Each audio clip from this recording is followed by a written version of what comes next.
Welcome to the Roundtable Podcast, guys.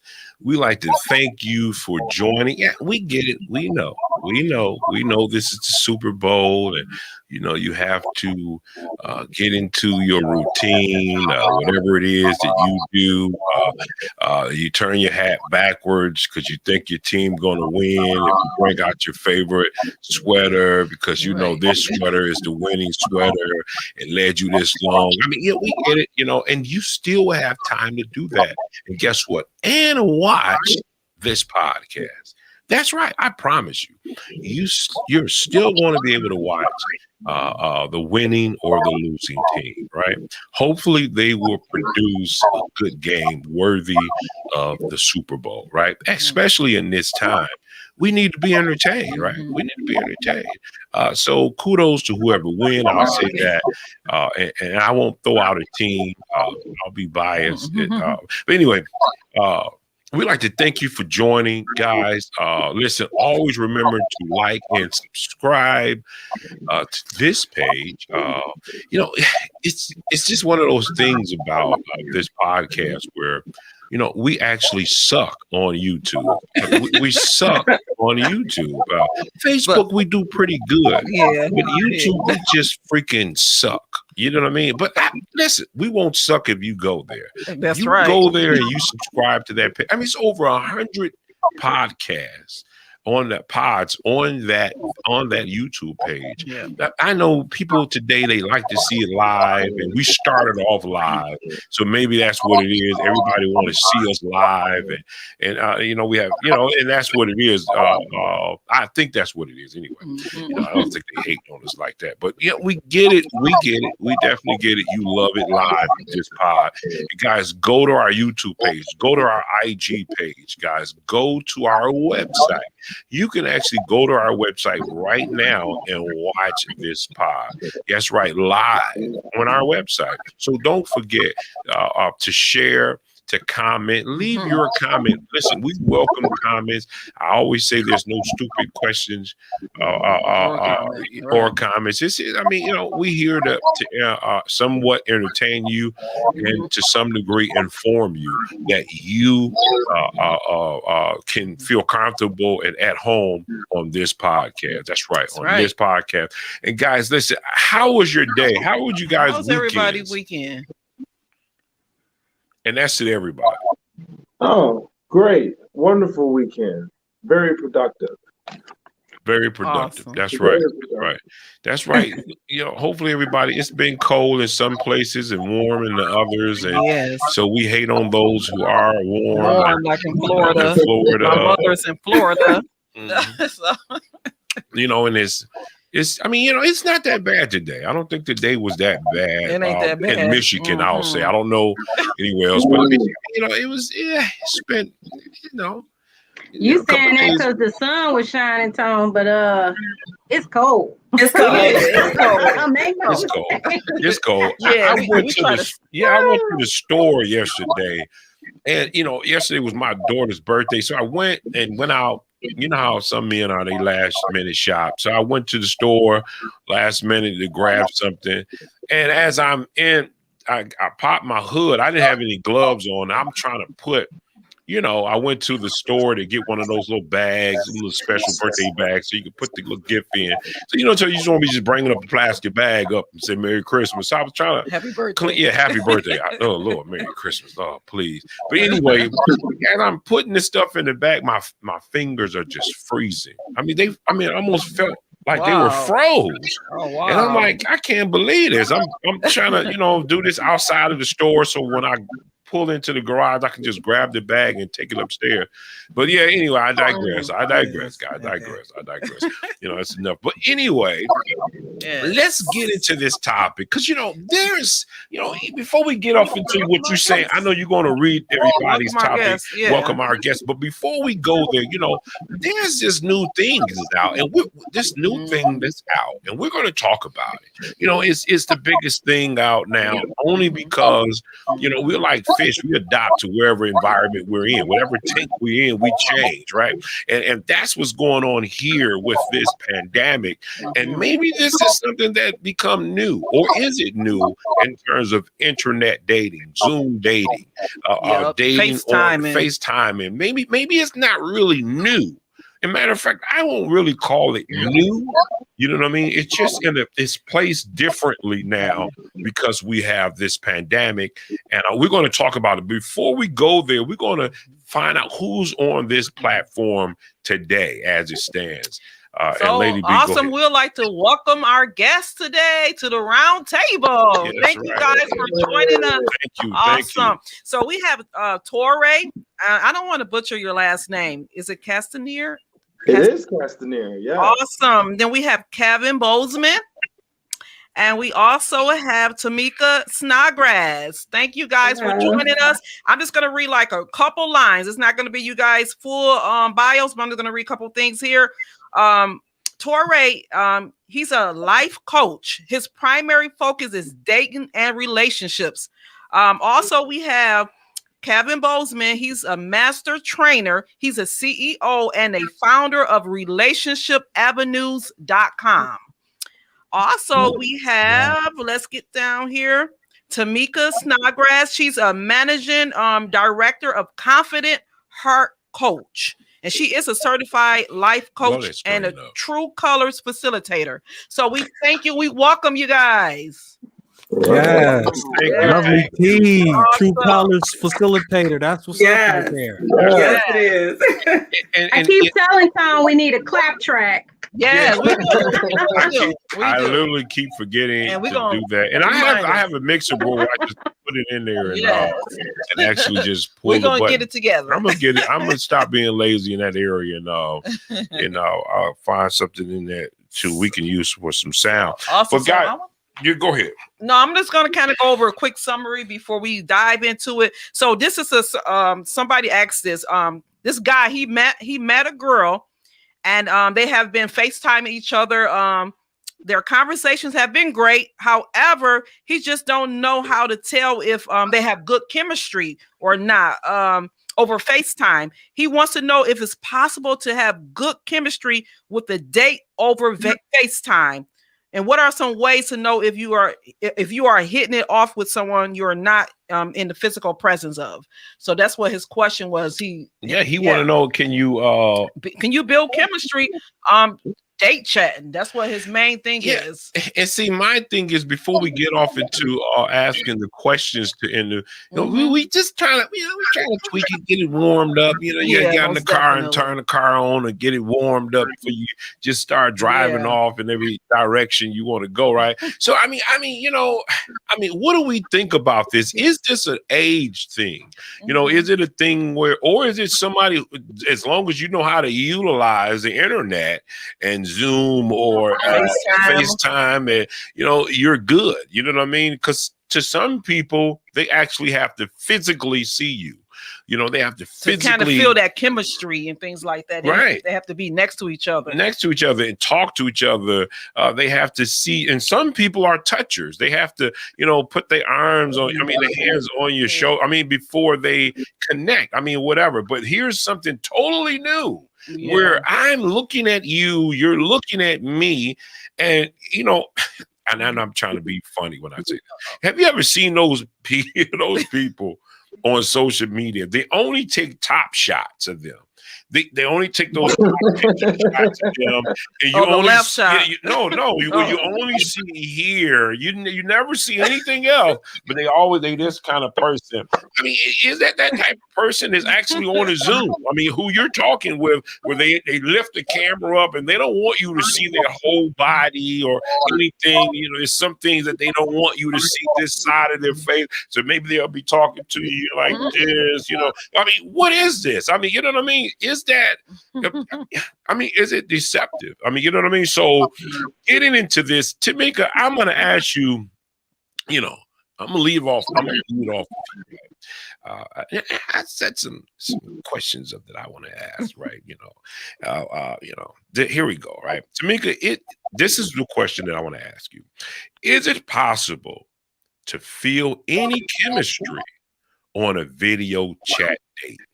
Is it possible? It's absolutely possible. Yes, you can feel chemistry online, on the phone, in person, anywhere. But online dating is a little bit tricky, right? So I think you have to go into it. I say optimistically cautious, without expectation. So just be open-minded, be open to it. But you're not necessarily falling in love until you meet that person, because you're right. You want to have some sort of physical connection. And I've had clients tell me that they had a beautiful connection online, and then they meet the person in person and it's a dud. There's no connection there. So it's a great way to meet people and just weed out who you don't want and who you do want, and then take it from there. So, but it's absolutely possible. Yes. That's right. That's right. And guys, we probably will ask you to keep your computers on mute, so we won't pull in the background unless we're actually speaking, so it'll calm down some of the sound. But that's what I'm thinking. Wow. That maybe you can feel that chemistry. Now, how do you know? Now, okay, so here's the thing. Torrey, I want to ask you a question. How do you know? I mean, what is those signs of chemistry? What is chemistry? I mean, what is that chemistry? Well, for me, I usually tell people it takes that practice and that comfort. When you're online, you're video chatting with someone, until you're actually comfortable having a conversation with them, in a clear conversation, you don't really know if there's chemistry there. But chemistry online is the same like you have chemistry when you find someone at the club. You see someone standing at the bar and you're like, ooh, I feel something there. Let me go buy this person a drink and see how what they're up to. Same thing with video chatting. But sometimes if you don't feel that chemistry, it may just be you yourself not really being interested in the person you're talking to. That's good. Well, I mean, but see, okay. And Kevin, maybe you can help us out in this area, right? Okay, so listen, you're in the club, right? And I'm showing the difference between online and actually in the club. You're in the club and you're standing at the bar and you see that nice young lady. She have on a fitted dress or whatever, the heels, and she's the way she's laying her hair, and you're standing by. You say, I want to talk to her. I think it's something going on with this one right here. So you walk over there, introduce yourself. She put the charm on. Is that different from we're meeting for the first time, make up your face, and I only see you here on the screen, and I click in and I see you, you see me, boom. Is the same sparks going to fly than if I see you in the club or wherever? It don't necessarily have to be the club. It could be in the grocery store. But I'm just saying, is that the same connection? I think it's kind of close, but not exact on. There is that physical element that takes it to another level. When you like out in person or in public and you see somebody and you like, wow, I need to step to her, I want to talk to her or whatever. But, when you're online, there still can be a high level of physical attraction, especially if you have an opportunity to see the full works or even half the works. I just think when people show half, you're dealing with a level of insecurity, and I want you to get to know me without being all physical, and then you don't really know the inner me, And usually what happens when we get to know to enter each other there, that level of attraction begins to drop off because it doesn't fit our profile of what we're looking for. Now, and see, that's good. And guys, any of the co-hosts want to chime in, can. But Tamika, I want to add something. Just what Kevin said. See, but here's the thing, right? Okay, is it that I've always was taught we're attracted to someone first physically because we don't know what they're going to say out of their mouths. Well, I mean, I don't know if I'm attracted to you from what you say, but I when I see you. You get what I mean? It lures in and opens up the door for a discussion. In other words, that's the first, you pass the looks. Okay, so let me get over there to you. So now as I see you, I want to get to know you. Now, what's the difference between online? Is there a difference? If I'm online and I click, I don't see you. I don't really see you, but I'm listening to what you're saying. Can I be attracted fully because of what you're saying to me? Or we have some things in common. So what? You get what I mean? I have a whole lot of things in common, but is that enough to say, wow, I think I'm attracted to this person? Or do we need the whole package? I think it depends on the individual. Some people are more into appearance and what you physically look like, and other people are more into what you're about intellectually. And sometimes you see somebody who's attractive physically, they look great, and then you talk to them and they open their mouth and you're not necessarily attracted to them. You know what I mean? The sparks are not flying. So I think it really depends on what that person is looking for and what they find attractive. Is it just the physical? Is it just what they look like on the surface? Or are they interested in digging in and understanding what that person is all about? What are their morals? What are their values? What's their family background? I think you really need to know what chemistry means to you as an individual. So, and let me...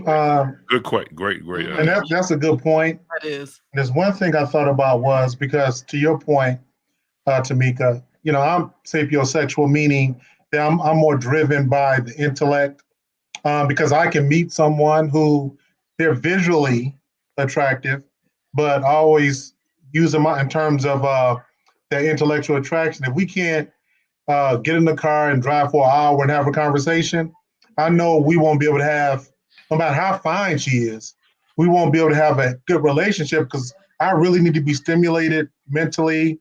I read different things. I look at different things. I try to be, broad in terms of, intellectually. So, and not saying she has to know what I know, but be able to communicate on, multiple different levels.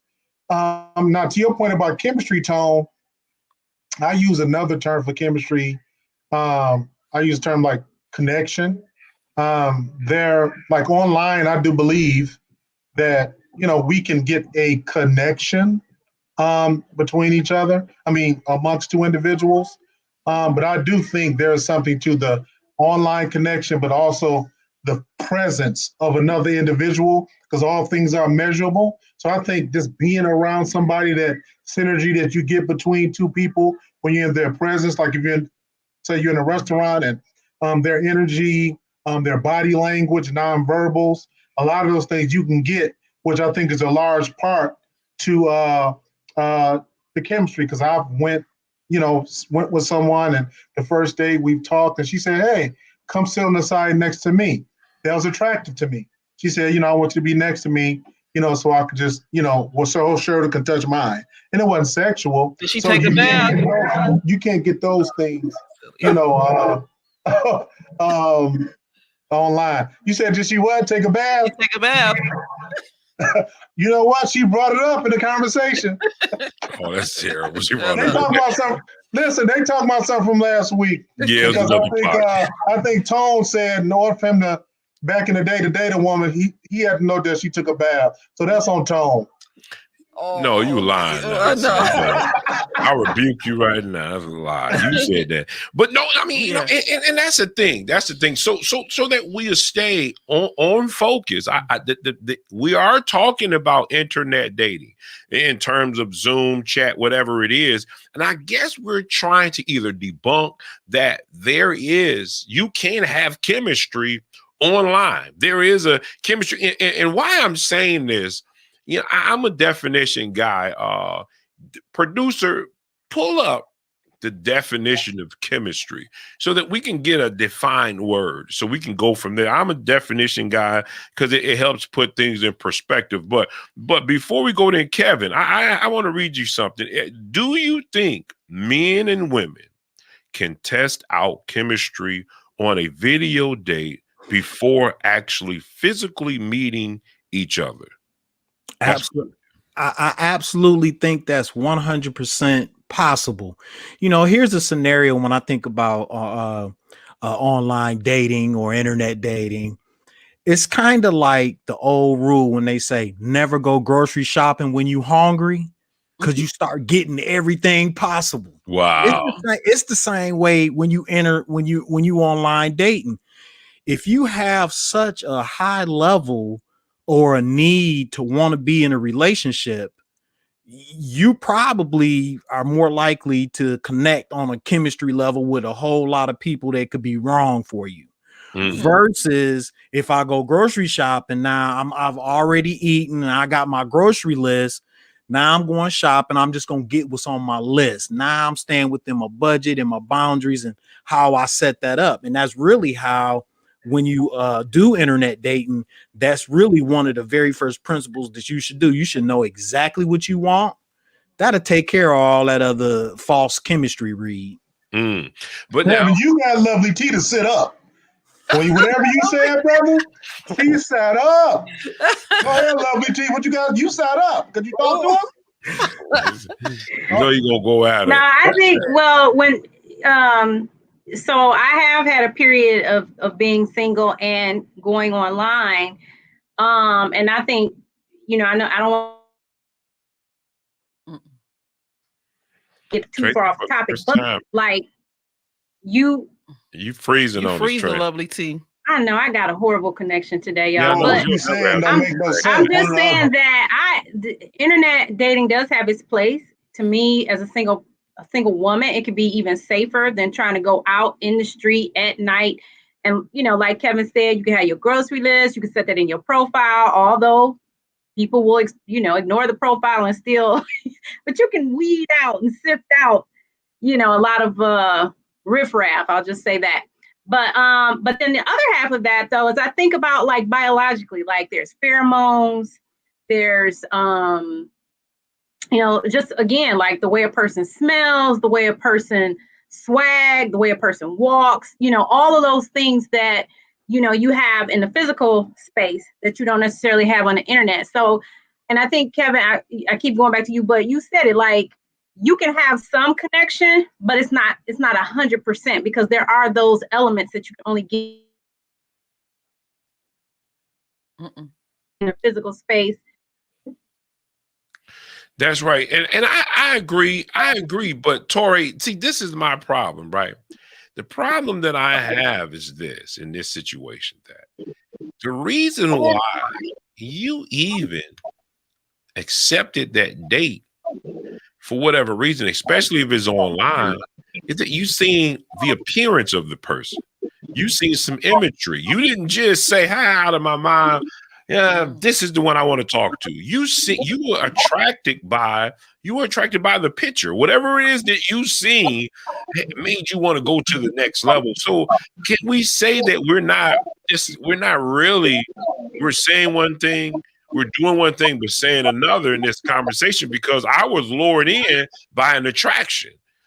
It was an image. It wasn't about what you said out of your mouth. What do you think about that, Torre? Well, I like to share my story with me meeting my girlfriend. I met her on Tinder. And when I first seen her pictures, aesthetics wise, I was like, wow, now that is an attractive woman.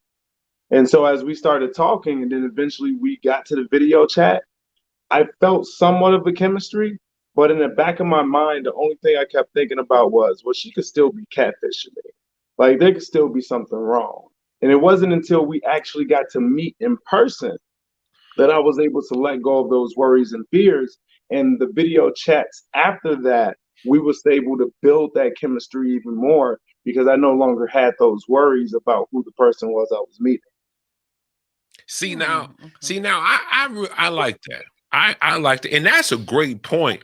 And Tamika, what he said was a great point. What Torre said was a good point. So now here's my other thing, and I see now you just open up a whole nother can of worms when you mention that word catfish. That's a whole different thing. I mean, if you even watch that show, I don't know if anybody watched that show. I used to watch that show because it was a lot of humor in that show to me. These people playing games with other people, which were totally, dead wrong. But those individuals were lured in by what they saw. They seen this attraction and it made them want to talk. And then they got to know a person, which that's what we should be doing in the first place. Is not, but that's not a real reality, right, Tamika? So my thing is comment too, but I'm gonna wait. We're gonna read the comments. Yeah. So Tamika, what is this thing? Because I think I still hear it saying what, and Torre hit it on the nose. He still had some type of. He thought, wait a minute, let me take this easy. Let me roll this in. She's looking good. She's looking good, but I don't know if this is who this person really say that they are. So now he was attracted by what he saw. But now he wanted to seal the deal. Let's make sure who she says she is. So now are we saying that looks does make a difference first? And then I'm lured in. Absolutely. I think looks absolutely matter. You want somebody who's attractive, appeased to the eye. Yeah, you're not trying to go after somebody that you're not physically attracted to. But I love what Torre said. He stopped and questioned that. Okay, I need to make sure that I'm getting what I think I'm getting. And so that goes beyond looks. Now you need to meet in person and see if that chemistry that you're feeling is real. And if what you saw online is true, because some people put up pictures, as we know, it's not even that person. You think you're dating a woman and you're dating a man. So absolutely, you need to meet in person. That's 100. We got a comment. What was that comment? Okay. Andrea asks, she said, rather, attraction doesn't speak character. It doesn't speak character, but we still, and I get it. We want it. Listen, let me throw it out there. Don't be offended by what I'm about to say. I was attracted to light-skinned women. I never gave a dark-skinned woman that was you darker than me. I didn't even give you a chance. I'm offended. I'm just being honest. I'm keeping it 100. I was attracted to only light-skinned women. Because we used to watch music videos a lot. Well, maybe I was caught up in that music video thing, but I wouldn't even have a conversation with you if you were dark-skinned women. I only dated light-skinned and Latino women in my history of dating women. Never, that was it. My brother at a time only dated white women. He only dated white women. He didn't even give a black woman a chance. He only dated, then he ended up marrying a black woman. Ain't that crazy? I'm marrying a black woman. Well, until love has no color, because Lovely T, until like 4 or 5 years ago, she just dated white guys. You know what I mean? And she just started dating black guys. So so she said, love has no color. Yes, please don't. Please ignore his shenanigans. Listen to what I'm trying to get around and saying. If you watch now, don't get me wrong. I'm not, obviously, I'm married now, right? But at the same time, I don't have that process of thinking anymore because it's not about that, right? It was just, maybe it was Hollywood. Maybe it was the music videos that were playing and they have the exotic woman. And, I look at, it's this documentary. It's not a documentary, it's a YouTube video where this guy, he goes over to Cuba and he thinks Cubans or Cubanos or whatever, Colombianas or whatever, are the most beautiful women in the world. He's a black guy. And I'm going to say there's a lot of black men who are falling over there. It's like this big thing of dating these type of women because they're so exotic and they love black men, So it's just this big thing about this type of woman. So we say that we want to be turned on and stimulated by the intellect, but yet we're showing something totally different. We're drawn in by this woman's body. Now, here's the thing. It's double standard, right? women, and women's a little different to some degree, but you have a lot of women that if he don't have a six pack, oh my God, they turn on by a six pack. You get what I mean? Six pack. So we say, I guess I'm just trying to look at this internet world to say, is this enough? Is this enough? What do you think about that, Kevin? Is this really enough? Are we playing games and so? Because now here's the thing: what are you going to do? What are you going to do when you are turned on intellectually by this woman? You're stimulated by her. And then when you go meet her on that date and, you know, you look at her in a different way, maybe you thought she wear Jordans and she had on a pair of, I don't know, was it, Skechers. You know, I don't know. Maybe you turned on by Jordans and she have on Skechers. I mean, is that a deal? What's a deal breaker? You get what I mean? I'm rambling right now. I get in my rambling times, but I guess what I'm going off to say is are we just talking? Or do we really mean what we say that I want to be, I just, I love your intellect. I love, the way you say that word. I love the way, how deep you can go when we talk about these conversations. And yeah, I want a child just like you want a child. But then when we get there, just like catfish, those people were turned away. They'll have a good conversation, a great conversation for about 6 months. As soon as they see them, they fall out of. They said, no, you fooled me. I mean, are we just talking? Do we really mean it? I guess that's what I'm asking you, Kevin. Well, do we really mean what we're saying? I think, okay, so I work a lot. And so lovely T, I'm really glad to hear that you down with True Colors, because I've been a facilitator since 2006. And so I've added the communication piece and the teamwork piece and a few other pieces. But I think generally what actually ends up happening is people don't know how to date. We've never had a dating course. We've never had communication course. We've never had teamwork course. So we start out fumbling and get caught up in the physical fitness in the physical phase of attraction. But there is another phase behind that. That should just be a check box. Check. Okay, physically attracted. Okay, now let me go ahead and check out the soulish compatibility. Oh. So when we start moving into that area, then we start fumbling and it's not what we thought, because we got caught up in the physical phase attraction. And so that's really great for internet. Now, checkbox. Now, what's next? And a lot of people don't know how to follow up with what's next. How to look for that soulish connection. They don't know how to do that. That's it, man. I like that. I really, because you're gonna tell us in a minute what is that checklist or whatever we need to have. But before we go there, Torre, I want to ask you a question. I'm pulling out my phone again. It says, if the person is smiling. If the person is smiling a lot during the video chat date, is that a hint that they are filling their date because they're smiling? And how do you know? In other words, you can't really go off of a person's smile and say they may be enjoying their date, because they could be uncomfortable, and smiling could be a natural reaction to them being uncomfortable. And so you kind of just, like I said, it takes that practice. If you're one of them type of people who only date one person at a time, you're not going to get that practice to where you can be able to read people and get a better understanding of that chemistry, or if someone's really enjoying their time with you.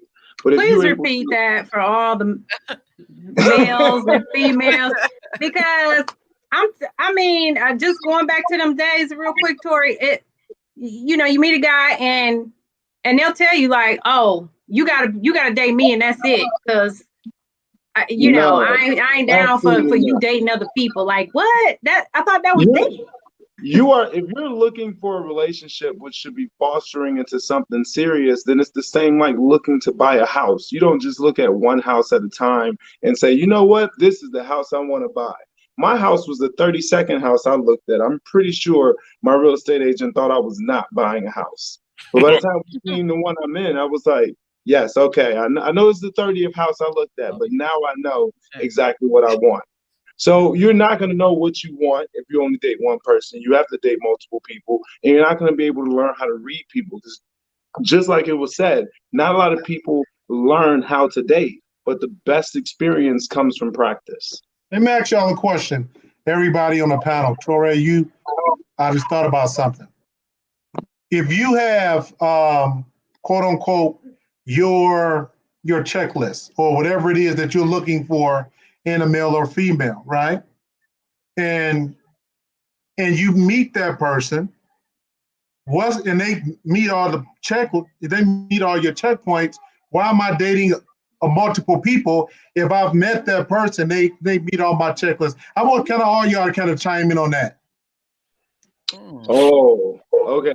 So just because you have all your checklists marked off, right? Let's say, for instance, just like you want to go out and you find a car that you're looking for, right? And it meets all the perfect conditions that you needed to meet.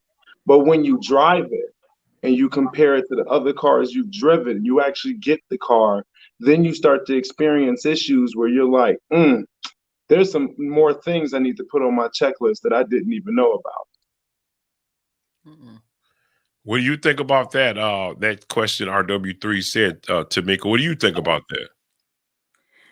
I think it also, look, it depends on where you are in your life too, because I noticed that younger people will date a little more to figure out what it is that they want, and more importantly, what it is that they don't want. They're not there yet. They're not mature. They have no experience to know what they want and what they don't. Whereas a more mature person who's older and has been in other relationships, they know exactly what they want and what they don't want. So to your point, RW3, when they meet that one that ticks off all the boxes, that's the one, and they don't need to date any further. So I think it just really depends on the individual and where they are in their life.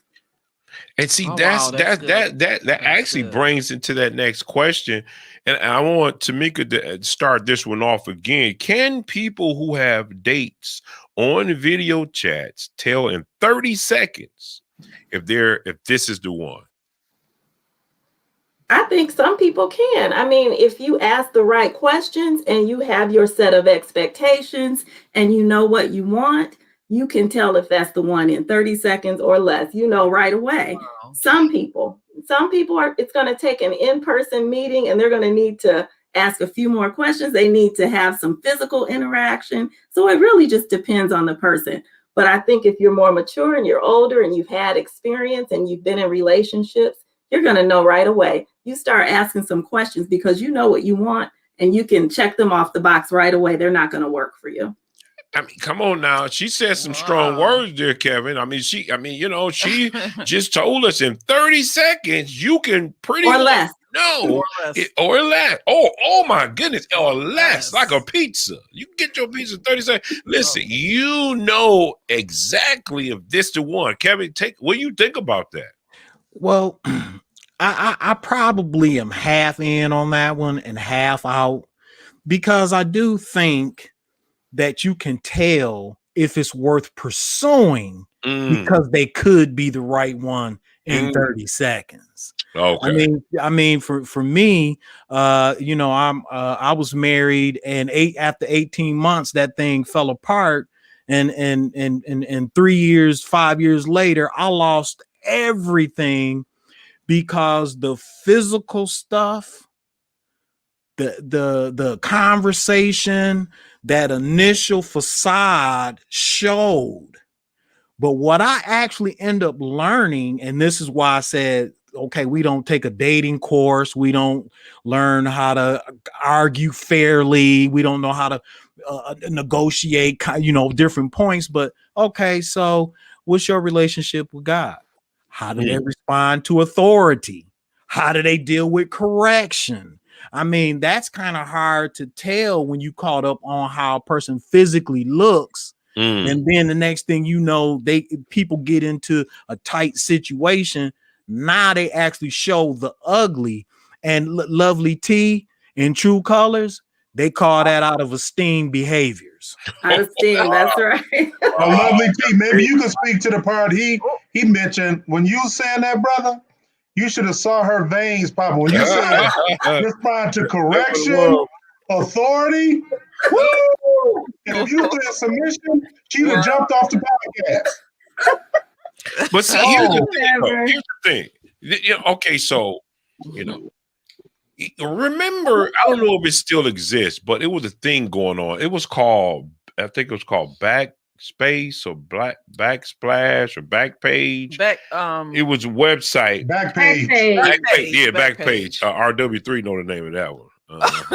So I did that for a test. I did that for a test to see who's going to know. No, I'm just playing with it. I don't want to put them out there. But anyway, it was Backpage. No, I'm just playing with you. No, but I'm just playing with you. But listen, here's the thing, right? It was a thing going on where they were dating. I think I don't know if it was prostitution or dating, but these individuals will go onto that page and they'll meet people. And I guess this guy, and it was in Detroit. He was became a serial killer, where he was picking the women up, meeting them, and he was killing these black women and putting them in the trunks and everything. And I know that's just a website, but can the same thing happen, Torre, where you go on? How do you know who's crazy and who's not crazy? Because I can give you all the right words. If I'm a psycho,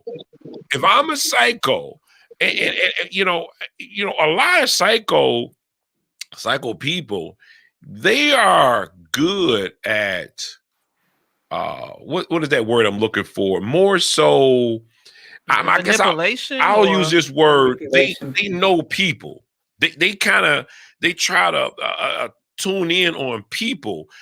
In other words, to make sure that they're saying the right words based on what you're saying. They know how to say it back right because of their intent. So they're up here. Some of those guys are their understanding of body language is great because they know what their agenda is, that they want to take you out of this earth. You get what I mean? So they know how to say the right words to you.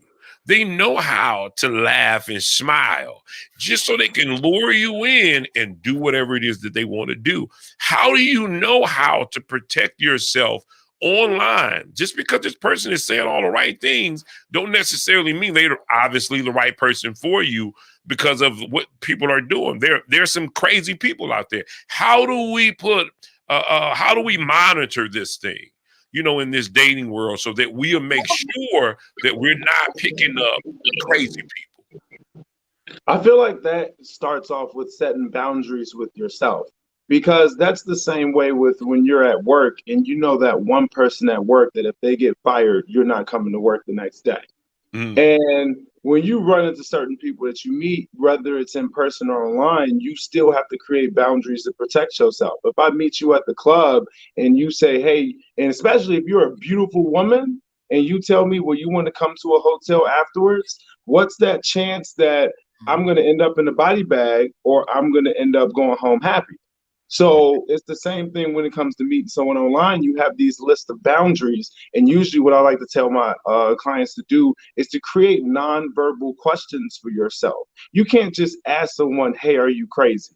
Of course, they're going to just be like, no, I'm not crazy. Right. But if you have that as a nonverbal answer, as in they need to answer this question through their life experience, through something that they actually do to for sure you that they're not crazy, then until then you don't take it to that next step.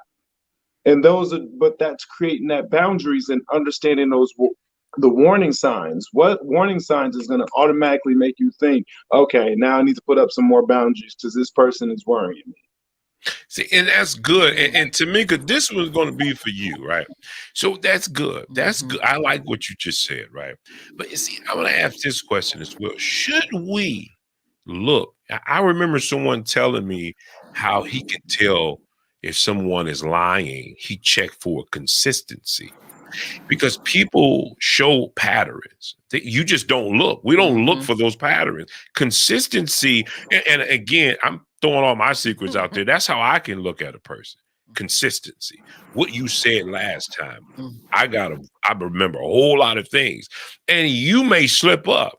and say something different, because we are people, sometimes we go by how we feel in that moment, and then maybe we may forget what we said. You know what I mean? Consistency, is that a thing that we should check for in our relationship? Now listen, for those who could be watching this page, and listen, I'm not certified. I can't throw you out these I can only tell you what kind of could work. I'm not a whatever you would be in that situation that can tell you how to date. But my thing would be is this: consistency always works. It always works, because if you talk to a person long enough and you continue to talk to them, something's gonna come up. You're gonna be wait a minute, that person said this, and now they're saying this. I gotta check this one. Maybe you need to be writing some things down. You know what I mean? Maybe you need to be writing some things down on that first date. And I see you seeing the same thing, Kevin, when you write it down, and then you make sure you checking off some stuff and go back and look at it again. What do you think about that, Tamika? I love what you said about writing these things down. And it kind of goes back to what Tori said about having those boundaries in place. There should be some deal breakers that you have. For example, I'm a longtime married person. Now I've been married for 25 years, but with my husband, one of the things I asked him when we were dating is, what's your relationship with God? And what is your relationship with your parents? What is your family like? Those are things that are very, very important to me. And if that wasn't important to him, we wouldn't be together right now. So it should be certain things that you have on your checklist that you're asking about. And all of those things ought to be very consistent and in alignment. Every time we talk, we ought to be talking about those things that are important, that are in alignment with my values and what you say your values are as well. If that's not happening, then you really should, your red flag ought to be going up. Okay. And you need to be asking more questions. And if they're lying and there's some deceit there, that's not somebody you should continue talking to. When people show you who they are, believe that, right? That's what Maya Angelou said. I believe it. Yes, when they show you who they are, believe them the first time. And if I could too, you threw out a question about, and I use people first language. So people who are psychotic or sociopath, and it may not be to that level, but from my own experience, one of the things I've learned is like people who have gone through trauma and divulge that very early. And I'm talking like just pouring it. Like, I went through this, I did that. I learned. That's a red flag, y'all. I mean, you're internet dating, and so communication is going to be your main way to connect. But to me, like I say, a person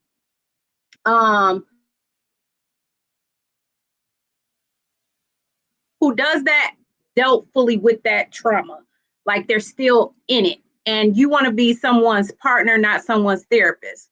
So when you talk about those warning signs, like I say, it may not mean psychotic, but it does maybe mean that they need to work on self a little more before they, say that they're ready to bring someone into their life. So well, ready to love, that means they ain't ready to love. They ain't ready to love. That's that show to come on. What is that? It's on. Come on. Is it on? Ready to Love. Yeah, you guys check that show out. I don't know why we give it. I know, but it's called Ready to Love, and it's what it is all these guys and girls. You know how it go, and they put them in these rooms, and the women have to mingle around the men have to mingle around the women, and they have to see who is ready to love. But what happens is in this, the men come together and they go to whoever the host is, and he'll ask them questions about each one of those women to say, do you think these women are ready to love? And then they'll talk about the one who they think, nah, she ain't ready. And what happens is when it's time to vote them off, they'll all come into agreement. Yeah, let's put her out. She ain't ready. So they'll throw her out, and it's vice versa. The women do the same thing to the men. The women mingle and they talk to the men to see who is ready to love. And if they find someone who's to the side and he's not talking a lot, they do the same thing. And so what were those points that made them feel like they were ready to love? What were some of them points that they were triggering just in their conversation? Remember the one lady, the guy said, the lady said he had to have like a job to money. Remember the one She that was got kicked money off? driven. She was money hungry. She was her. I mean, one of the guy, he was like, she asked him a question. She was like, well, and I don't know if this have a lot to do with the conversation, but in the dating aspects of it, she asked him, well, you know, if I'm living, in other words, she wanted somebody to take care of her. Yeah. She asked the question like, okay, what happens if we buy a house? Should we go half on the bills? And he was like, yeah, I believe in going half on the bills. You pay half and I pay half. And she was turned off completely. She was like, no, I need somebody to be able to take care of me. And I don't want to be paying no bills. If I'm trying to take care of the kids and all this stuff, I need him to be financial. You get what I mean? And she was turned off by that. And they actually threw him out. Did they? Yeah, they tossed him because he wasn't ready, and then he did try to come back to clean it up to say, yeah, well, y'all know, I thought you said that, you know, I'll pay the bills. I mean, you know what I mean, you know, but my thing is that I guess that's what I'm going to ask the panel.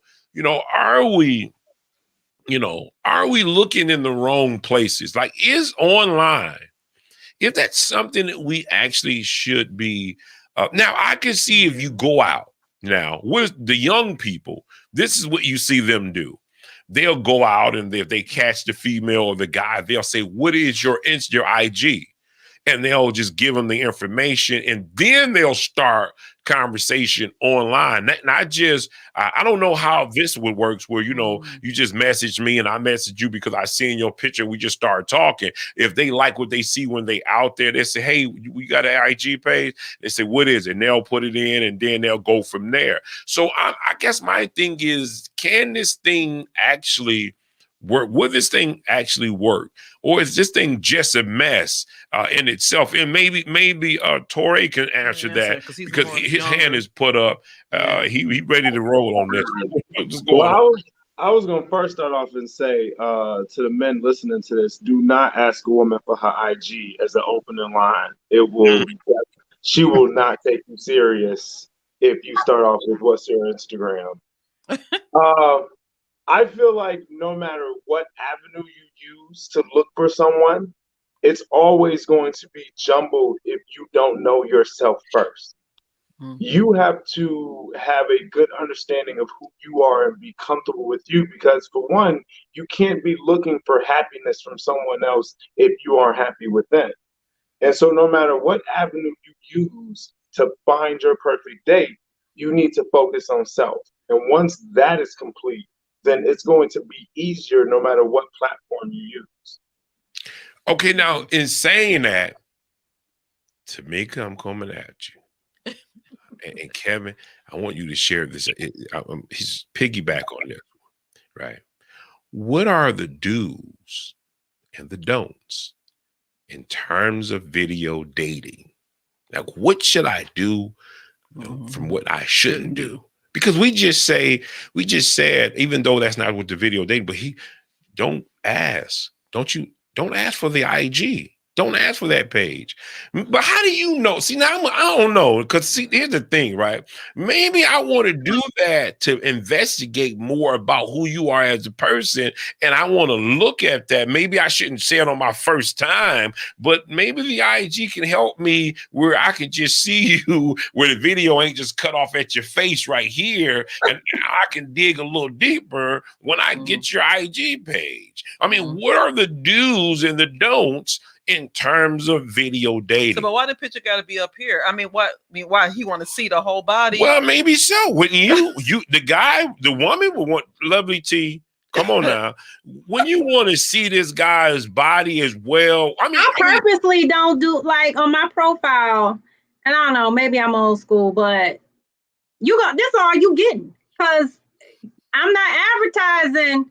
And there's so many, young, I don't want to just blame it on millennials, because I know millennials watch, but maybe thirsty. I don't know I don't know, but I'm not advertising my attributes for you to like my page or for you to have interest. So this is all you getting. And you can read the profile. And again, this is back Tracy Q.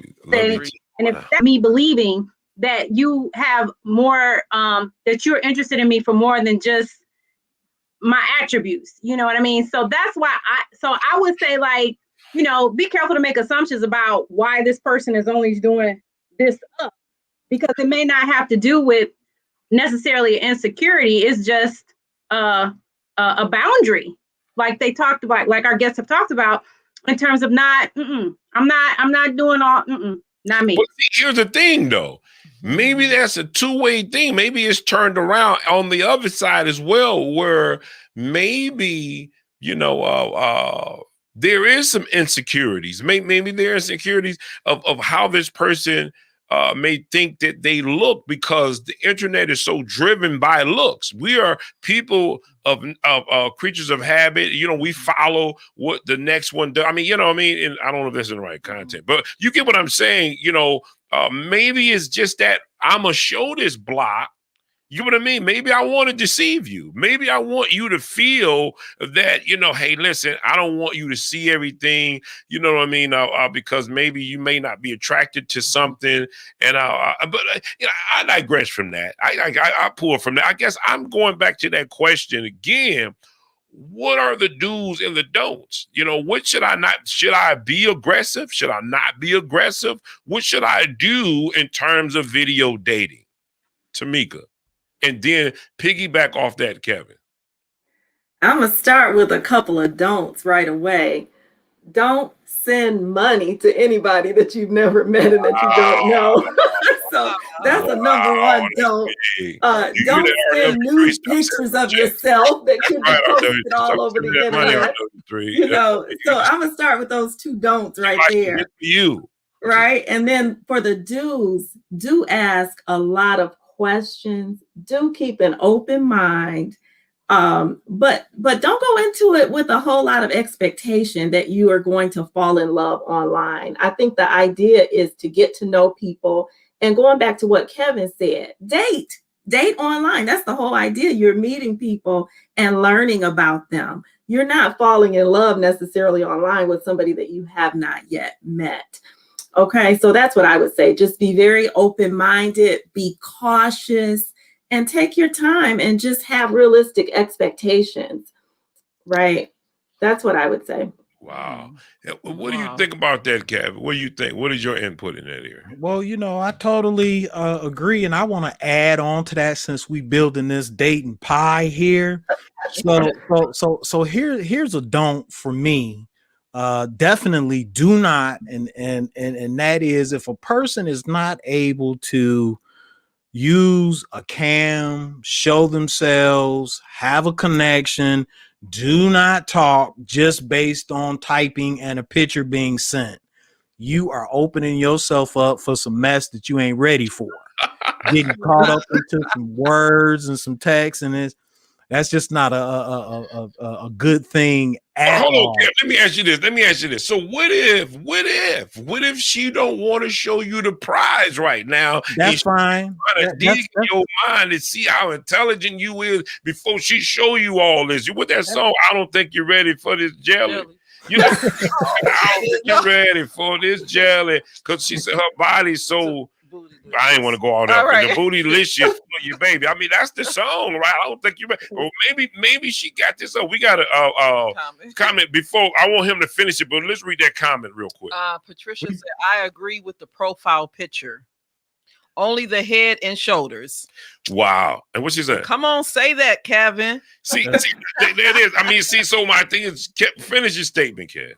So, and one other thing that I would do is, I actually created, and it's going to be dropping on April the 1st, but I actually created a dating notebook / journal. Because look, you create your own profile for your own journal. You create your ideal mate profile based on what you think you connect with, what you like, how people deal with. And then as you begin to date, take notes so that you can check that pattern of consistency. Because if you online and you talking to 2, 3, 4 people, I mean, that's a lot of information. Me, when I dated online, I journaled. I wrote down. I put them in categories. I said, nope, this not gonna work. And if I'm not, and you're right, if you don't want to show me yourself, you're right. I'm probably not ready for that jelly. That's right. I mean, it is something to be suspect about, but at the same time, maybe it can work out for your good because you didn't see this individual. I mean, I don't know if that's something the game that I would want to play. You know what I mean? I guess put the cards on the table up front and let's get this all out of the way. How do you build chemistry without that? Well, that's right. How do you build chemistry without that? But I mean, guys, I don't know. But it goes both ways. I mean, for the guys too, like, you know, the girls, like we talk about attributes, but guys lead with their money.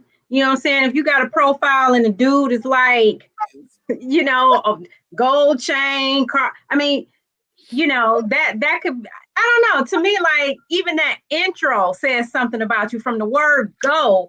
You already looking at, you know, how is this person introducing themselves? So I'm just going back to that, like in terms of do's and don'ts, like to me, from the word go, when you look at their profile, like you don't want to read into it too much, but look at what's leading with their body. Are they leading with money? You know, sometimes that can speak to what's of value to them right from the start. And it's like, had that laundry list. No, that's right. What was that comment? Did anybody see that comment? RW3, can you see that comment, that last comment that was just said? She said,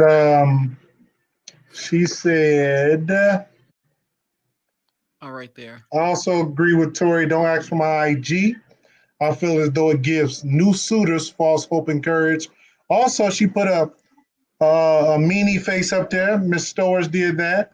I guess she's doing that towards Lovely T for that last statement. And she got another one at the bottom. I can't see that one. But what do you do if that's what the young people are doing? Some of them they're saying, hey, what's your IG page? So we're saying, is that an age thing? Is that a generational thing? Are we telling certain groups of people or everybody, listen, don't ask for the IG. So the IG is out the door, right? That's what we're saying. We're saying the IG page, the Instagram page, for those who don't know, that's out of the door. Are we agreeing to that? Are we saying that that's something that we should not do? Now, let me ask you, is there a place in time that we should ask for? Well, my daughter is here. She's in her 20s, and she told me, she said, depending on the setting, and she's in that age demographic, she said not necessarily, it may not be a turnoff, but I agree with that. I kind of agree with that.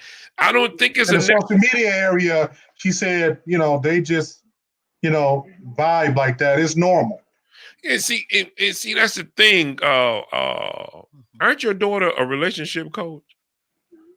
I want to put her on class. I thought she was. But anyway, that's the thing. So, I mean, maybe one day you never know. But anyway, here's the thing, right? Here's the thing. I don't think this is, maybe it's, I don't know. I don't think that it's necessarily bad. I think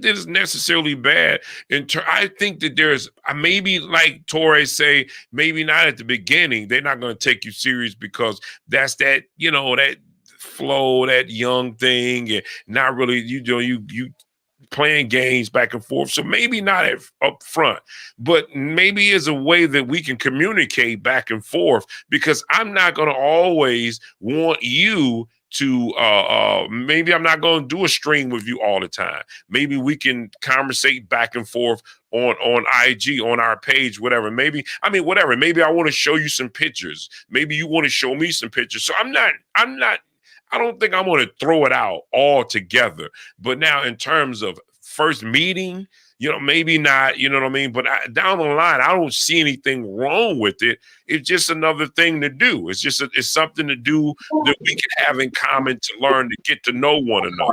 You know, so I don't necessarily want to throw it out. What do you think about that, Torre? Well, hold on. I was going to say, well, remember. Real quick, what did she say? She says sometimes they feel your IG is a deal breaker. Yeah, that's true. That's true. Go ahead, Tori. And I was just going to say, remember, there are some people who don't want you to see all of them, right? You have some people who's like, I don't want you to see all of that. There's a lot on my Instagram that may be private or maybe too personal that I don't need you to know. So they may get turned off from asking for Instagram, but it's just like asking for anything.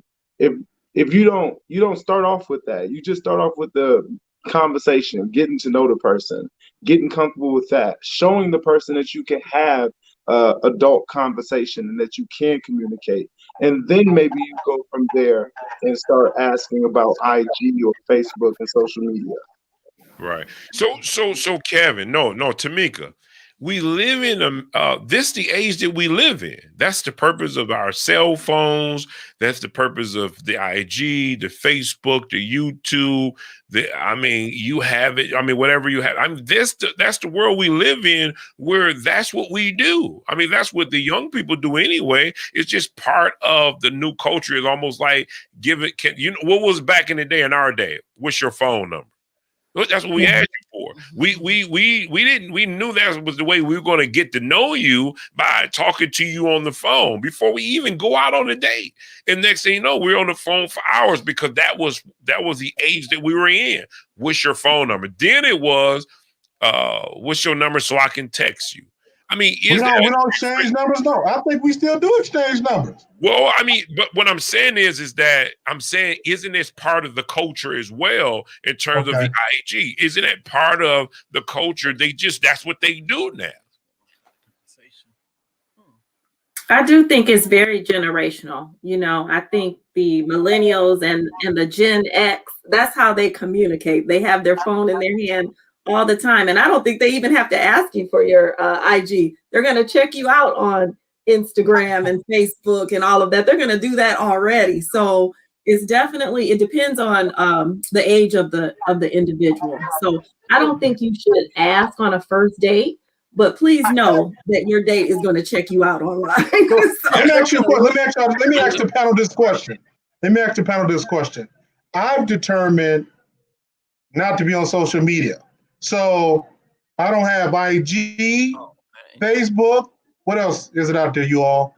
Anything that's out there, they won't be able to find me on any of them. So is that a negative, or you can find me when you call me or when we talk. Well, you don't have to look me up. I can tell you what it is that you need to know. What's your thoughts about that? Well, here's the thing for me. I think that it's everybody. We want everybody to go around the board and share this.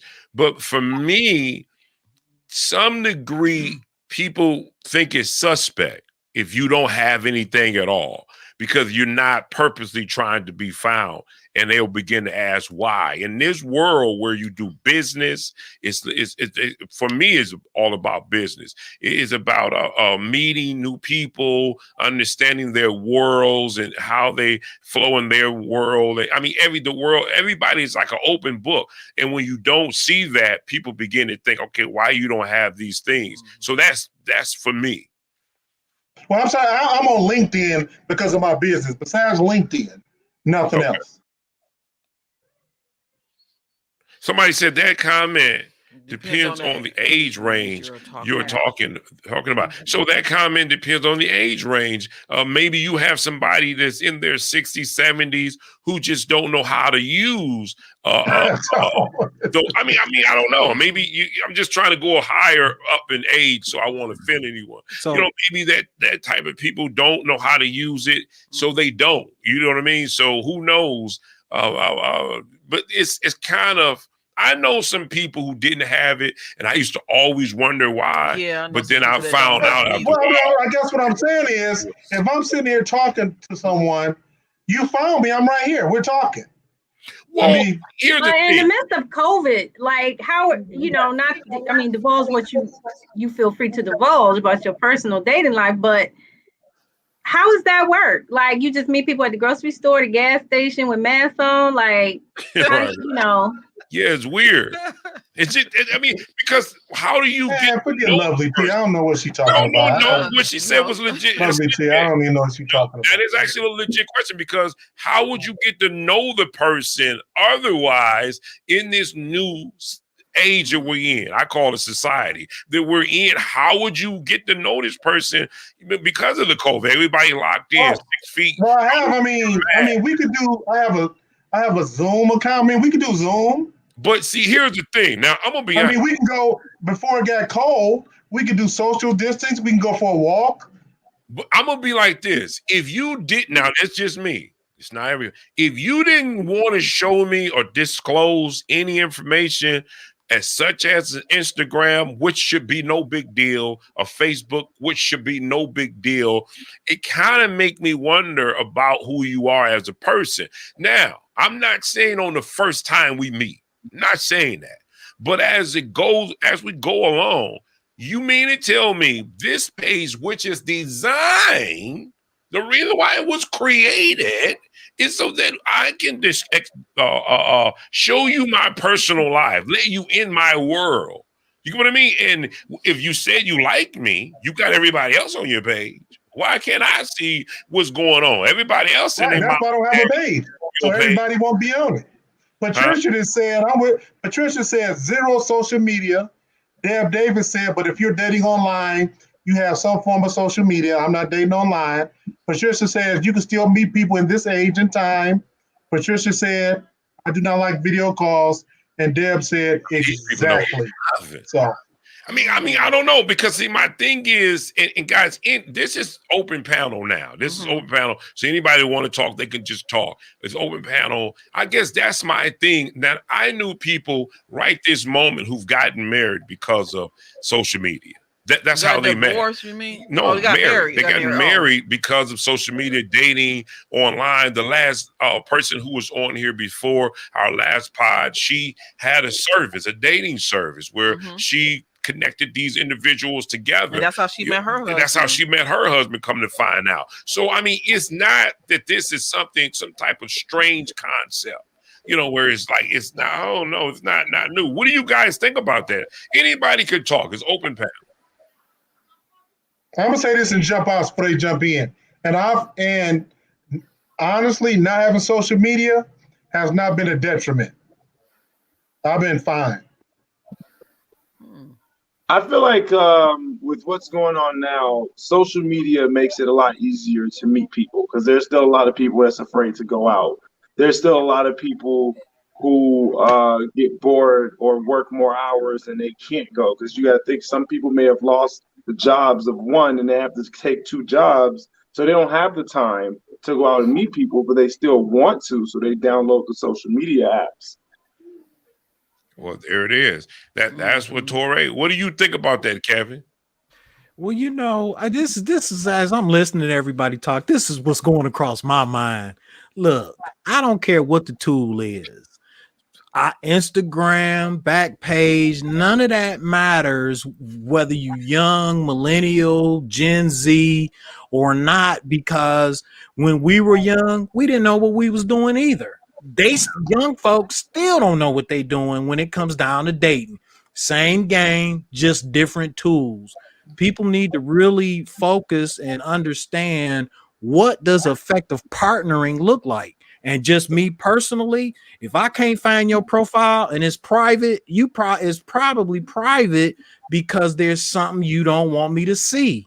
I'm not in. What if my relationship? Man, that's it. I feel the same way. I feel exactly the same way, because I feel it. What do you think about that, Miss Tamika? I'm all about what Kevin just said. I feel the same way. Totally feel the same. So y'all get me going now. So having a profile and having it private is one thing. Not having a profile, like, let me start. I'm not against whatever people do to connect with people. So let's start that. So if people, whatever you do to connect with people, that's what you do.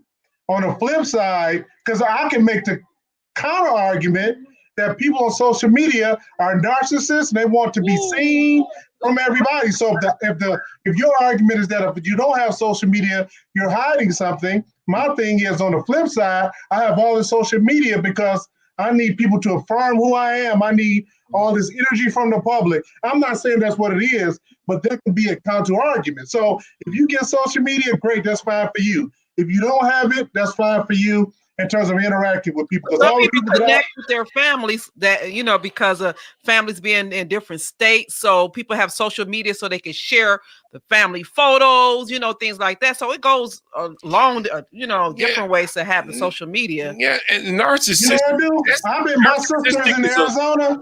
This is my daughter. She does ballet. But my sister's in Arizona. She sent me pictures on the phone of the cat, the sun, and I don't even have social media. Well, I think it's an age thing. I think the age thing makes a big difference. Some people are private or just too private, but the narcissistic, I don't know if I can tie that in as well, because then if you say that everyone that's on social media have some type of narcissistic tendency, I don't know if I will float down that boat. I don't float down that river, because you can't. I mean, you're having fun. You're getting to know people. They're knowing what you're doing. You're knowing what they're doing. Is an exchange. So I don't really see it as narcissistic as well so much. Now, I do think that it can become narcissistic if all we see every time you tune in to your page, all I see is your picture. Every day you got a different picture, different look. You just take it. Now there's a whole lot of them cats on there. Well, that's all you see is and I get totally tired of it. If it's on my page, and Tony and Tasha, this podcast, we have 5,000 people on our page. So my thing is that I see people on there that I totally get tired of. Sometimes I'll be wanting to hide it, because I'm like, if that all you got, is that it? That's all you have to do is take pictures of yourself every single solitary day. So I feel that aspect. But that doesn't mean that everybody obviously is narcissistic.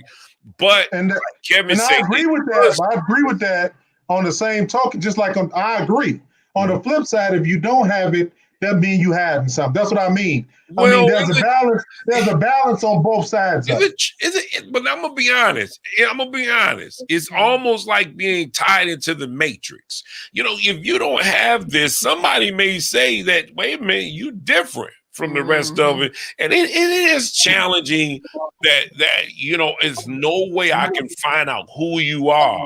And it does kind of like, why do you keep going back to that tone? Come on, some fat out you are. I'm talking to you.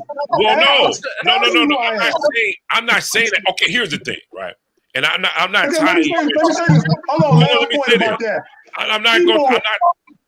People lie on social media anyway. So you're not going to find out who I am, because most people post what they want to post. It's not like people are really as transparent on social media anyway. And I get that. But see, here's the thing. So some people could do it at the same times because they don't want you to get in contact with them. They don't want you to know who they are. They want to do their dirt, and then they don't want you to be able to catch up to them. They don't want you to figure them out. They don't want you to contact them because of the type of person that I am. Now, if I'm running game on people, maybe I don't want a social media page. Maybe I don't need a social media page, because I don't want you to come back to me. If I'm dating 5 women and I don't want them to see them, RW3. Maybe I don't want to be backtracked where you can see who I am. Or maybe she'll put up, this Negro is a dog. Don't date him. Maybe I don't want to do that, because see, it's so many hoes I got going out here. Not as in a hoe. You get what I mean? I'm saying as in I got so many hoes in this thing where it's like, I'm like, they just gonna figure out who I am. I mean, so I guess everybody have their reason. Now, if you that type of person, maybe you shouldn't have a social media page. If you don't want to get found out, if you don't want nobody, and maybe you done did wrong to so many people, and now there go that Negro. I've been looking for him. Let me give him some choice words and put it online. Boom, I take that. I hope somebody else see it. Maybe if you that kind of guy, but if you don't have anything to hide, I don't see what's wrong with it. It's just something that just naturally, organically connects you where other people can see and you have fun. Guys, listen, we can rant. We can go on a rant. That's why you have to come in. We had a comment, though. Go ahead. Put us back. And we're going to round it up. We can get going on this podcast. Yeah, RW3, can you read that last comment? If you don't mind. It was a comment. Last couple, Patricia says, It's overrated. And yes, there are a lot of narcissism, LOL, people on their deathbed posting LOL. Deb Davis says, if you keep it in the content of dating, it's not always narcissistic. It's letting you into my day as we build our relationship. Then Patricia says, LOL, true. Then Patricia again did that face again towards Tone for that tirade he said didn't make no sense. Okay, so well, it didn't make sense. It may not make sense to the people who dirty, but it makes sense to the people who understand what they're doing. Yeah, I get that. It may not make sense. But see, here's the thing. Look at the word. Narcissistic is, remember the guy and the reason why he was labeled narcissistic. Sometimes we can use that word is too strong of a word for every situation, because now you could be narcissistic to death. That's what the guy who looked at himself in the water, he liked himself so much where he felt in the water and died. He loved his reflection. I don't know if we're there. We kind of abuse that word a lot. Just because we take pictures and we like ourselves doesn't necessarily mean it's a selfish type, you know. That's why it's called selfie. Yeah, it's selfish. You know what I mean? But I don't know if it's narcissistic. I'm glad you said that, because just on the positive side of things, a person, so there's probably, if you got 4 different temperaments out there, there's 2 type of temperaments that's more likely to post pictures online on a daily basis.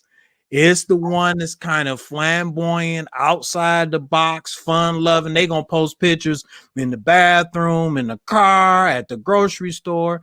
And then the other temperament that will post pictures all the time is those that about family, got connections, the cat, here's the dog, here's my bird, here's my food. And so it doesn't always necessarily mean, like you said, that somebody is narcissistic. It just really is a reflection of their personality temperament, which again goes back to when you understand how people are wired, you can automatically tell what you do, who they are, what their temperament is, what they need to be, how they act when they're out of esteem, what they gonna need to get back in esteem. And it's either gonna be, I can rock with that or I can't. That's right. I mean, maybe you're just an opinionated person. Maybe you like to share your views to the world. And it's not, because I can count on my finger how many times I actually put a picture of myself up there.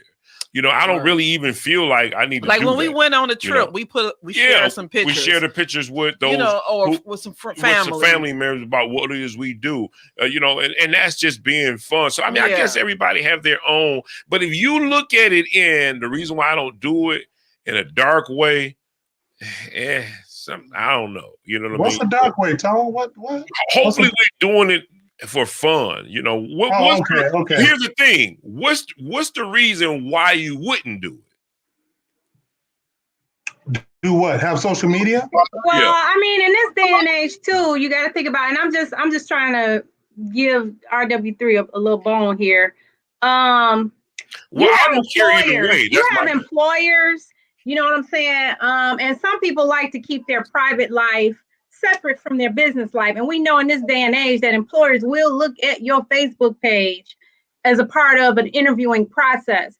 And so, like, even with me, like, I do have Facebook, but I am very intentional with what I share, because I never want to put myself in a position. And I think Tamika mentioned this in the very beginning in terms of what you don't do. I never would want something that I put on Facebook to prevent an opportunity to my livelihood. So people are can be very intentional, about what they share on their Facebook page. And that would be one of the reasons why. It's because they don't want employers. Wait a minute. Now, see, I'm about to chew that up. No, before you jump in, hold on. No, let me chew a hole in that. This is my thing on that. I get what you're saying, right? But you mean to tell me you don't have self-control where you would say, listen, I'm not going to have a whole social media because my booty might be flying in the air one day and I might be just shaking it because I've been drinking too much and I might take a picture and just put it up. That's on you. If you put up something that you have no business putting up there, then that's on you. I'm not. So what you're saying is that because I have a job, I can't put up family pictures because I have a job. I can't make certain statements, but just make sure that I'm not saying something that can go against or cause harm to my employment. You know, I mean, you still have self-control now. Come on, family. Y'all gotta jump in. Y'all gotta jump in. Wait, it's not just you, because I can post a status that be like, oh, I had a wonderful cake, and then my cousin comment and be like, yeah, I bet you she was a wonderful cake. So it's not always just what you post. You could have ignorant cousins or family members, and you just don't want that type of connection if your job look it up. I don't want my cousin posting a video of both of us being intoxicated last night, and I was talking about how I dislike my job. So there are a lot of reasons why people will still post it private. It's not just because of what their self-control is. Yeah, well, I'm saying, well, hold on. You can't get fired. I haven't seen anyone lose their job because somebody else made a comment. Come on now. You a news junkie. In the court of law. Sheriff guy that posted some racial comment. You remember the who was it, y'all? It was a sheriff or someone in law enforcement here in Michigan, and he on his Facebook page, Instagram page, or something. That's why she cut off. Something about black people. He's wrong for that, but it's plenty of people that get caught up. And they have, no, I haven't seen it. I haven't seen that yet. Character, no, they have. They're having character clauses. That's not RW3 reason why he's not doing it. Trust me. See, let him ride with that. You can ride with that all you want. I'm 50. I've been here for a long time. So my thing is, I hear you. But my thing is this. My thing is that I haven't seen, as it stands, that a person lost their job because somebody had made a statement and somebody negatively made a negative comment. If they working, you better sue as far as you can, because that's something that you can't change. If somebody make a statement on your page, then if you get fired from that reason, then shame on you if you don't take. But I'm not talking about get fired. When people sometimes when you put in an application, before I even think about bringing you in. It's not even about getting fired. I know that. Look on your social media. I know that. Oh, this person is a clown. I'm not even going to bring him in for an interview. No, I mean, that's common sense that's what they're doing. We all know that this is what they're doing in order to, but that's common sense. So it's up to you what you put on your page. And listen, we go through our page and we delete all. We go through, we delete all. If I see something that I don't think is appropriate, I delete it all. If I see somebody, I'll cut you in a minute because I don't want you. But now, can I catch everything? No, I can't catch everything. And maybe some things may slip through the crack. But, guys, we digress from all of this. We just wanted to keep it going. We like to thank our guests for coming on to the show. We needed to have this conversation. And guys, kudos to you. Yes. Now, listen. What it is that you do? Who provide a service that they need our world to check into? Is there anyone who provides a service? Let's read this last comment. I was called into the office at work because of my social media. I have since deleted all co-workers. Wow. See, all co-workers. Don't mean cut your stuff. You get rid of them. Don't cut your stuff. You get rid of them, not you. You know what I mean? But anyway, listen. We're going to come back on this conversation. Go ahead.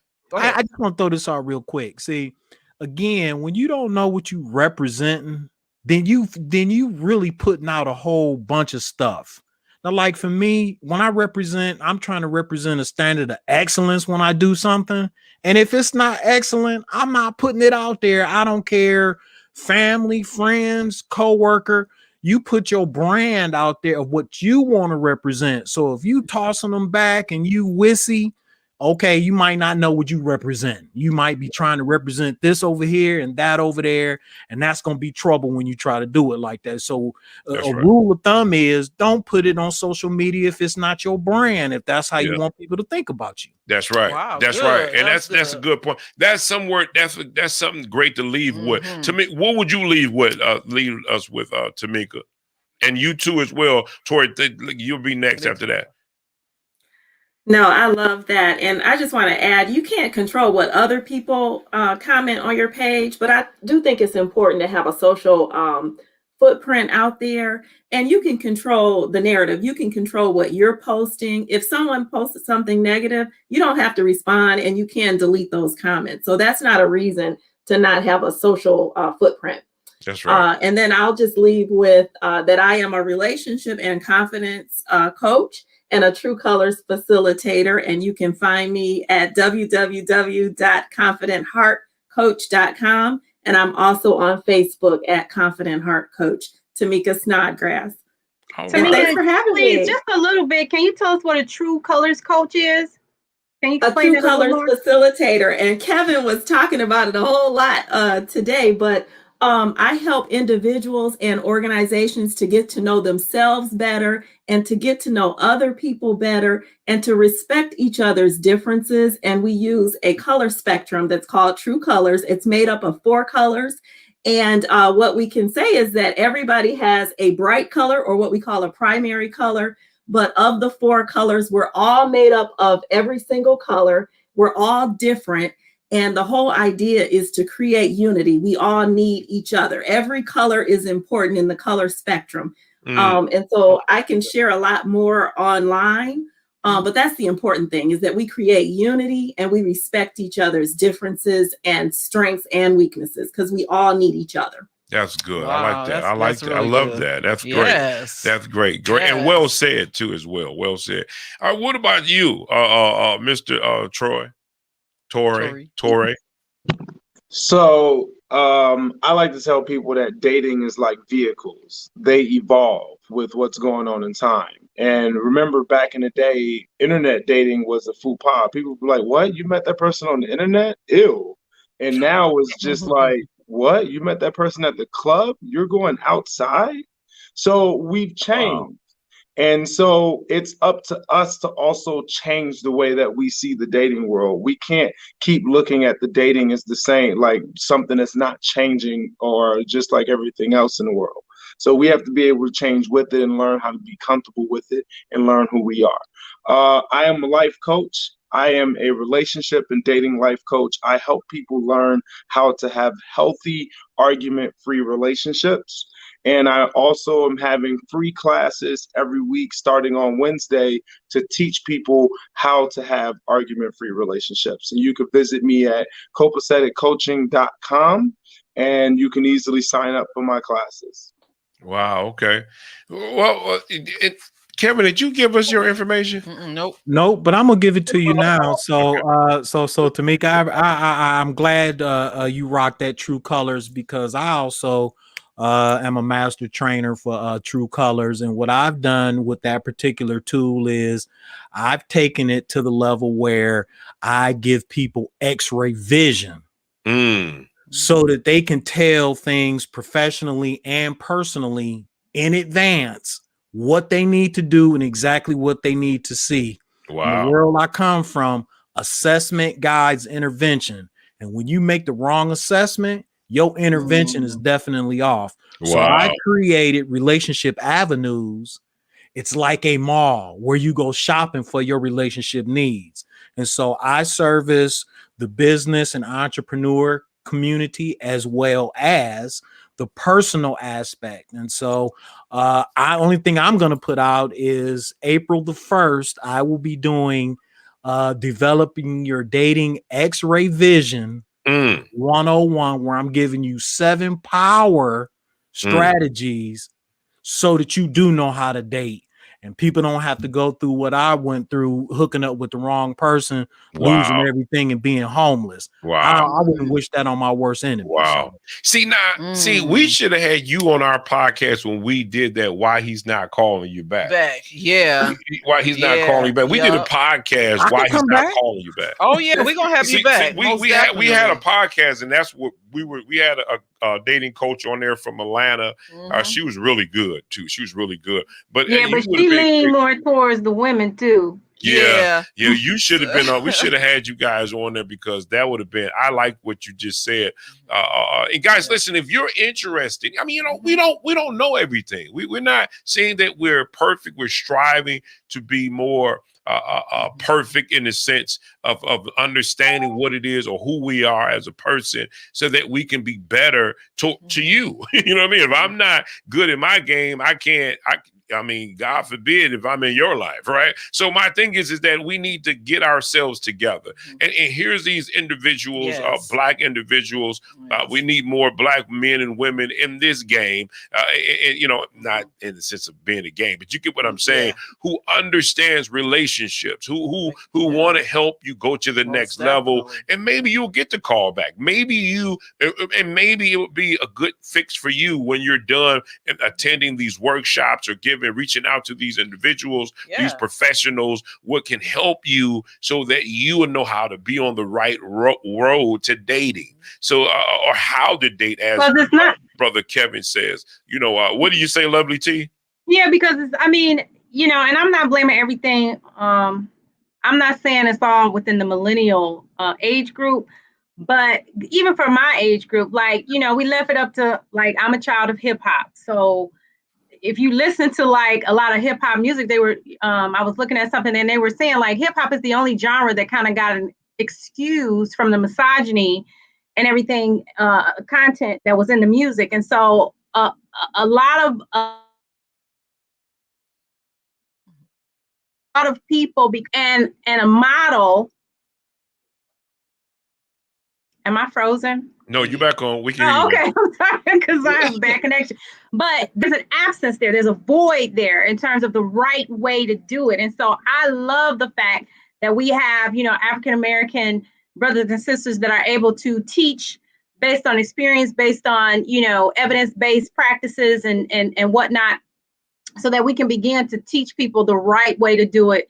Because left up to the videos, the music, you know, and everything else, we learned the wrong way. And so this is great to see. Great. Awesome. That's right. So, guys, kudos to you. Reach out to these professionals so that they can help you in your life decisions when it comes to dating, right? When it comes to dating, maybe you got the answer. Who knows? Check them out. You do everything else, right? You go online and how to date, how to kiss, how to do this, how to do that. They're gonna tell you how to do. They're gonna show you. You know, go to them. You could talk to someone instead of listening to a video all day long. You get what I mean? Right. So maybe you can talk to somebody personally and get some good direction of the way that you should go. Awesome. Guys, kudos to you. We thank you for coming on the show, for joining us. Did a great job, and we love the questions and answers that were put forth towards this podcast. And we wish you guys in your careers kudos. We hope you make $1 billion, right, in your industry. You know, go get the money bag, as the kids say, right? Get your money bag. It's out there for you. So thank you. And our audience. Our type-in audience. And our audience. We thank our audience for commenting. And maybe we made some corners or whatever, however you say that, with this social media, and I want to stay hidden, and no, I don't want nobody to see my face. Maybe we did somebody like to be hidden. I mean, I don't know. They want to hide. Yeah, whatever. Like he's hiding now. Yeah, hiding now. RW3, he done left. So yeah, but guys, we digress. We wish you guys all the best. And stay tuned. Stay safe. Lovely day. A lovely day. Thank you. Lovely day. Take care. That's right. That's right. We have another podcast coming on. We have another podcast. Guys, thank you for coming on. We'll see you next time. Thank you. Bye, everyone. Bye. On our next podcast, guys, that we have, it's still 6:27. I guess we can go ahead and get in. I don't know if RW3, is he coming back? I don't know what happened. But what is this next topic real quick that we can get into real quick? Our topic is don't mess around and get stomped.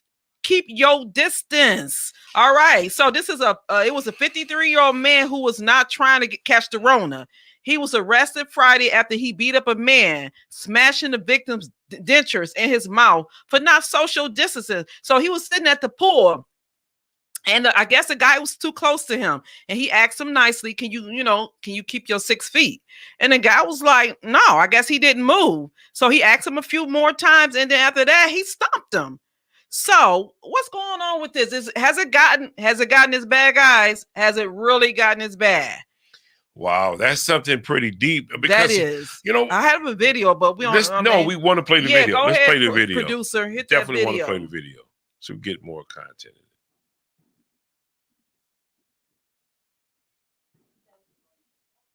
Yeah. Well, we still waiting on the video. Yeah, to play. most definitely. Yeah, that's. Yeah.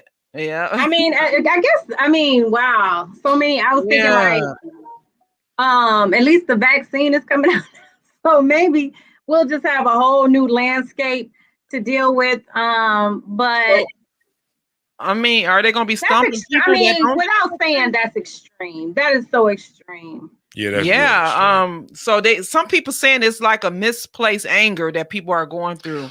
A misplaced anger because of so much with everybody being inside a house now, not can't really go out and do what they want to do. It's just anger, So I guess we could just check it out real quick, this video.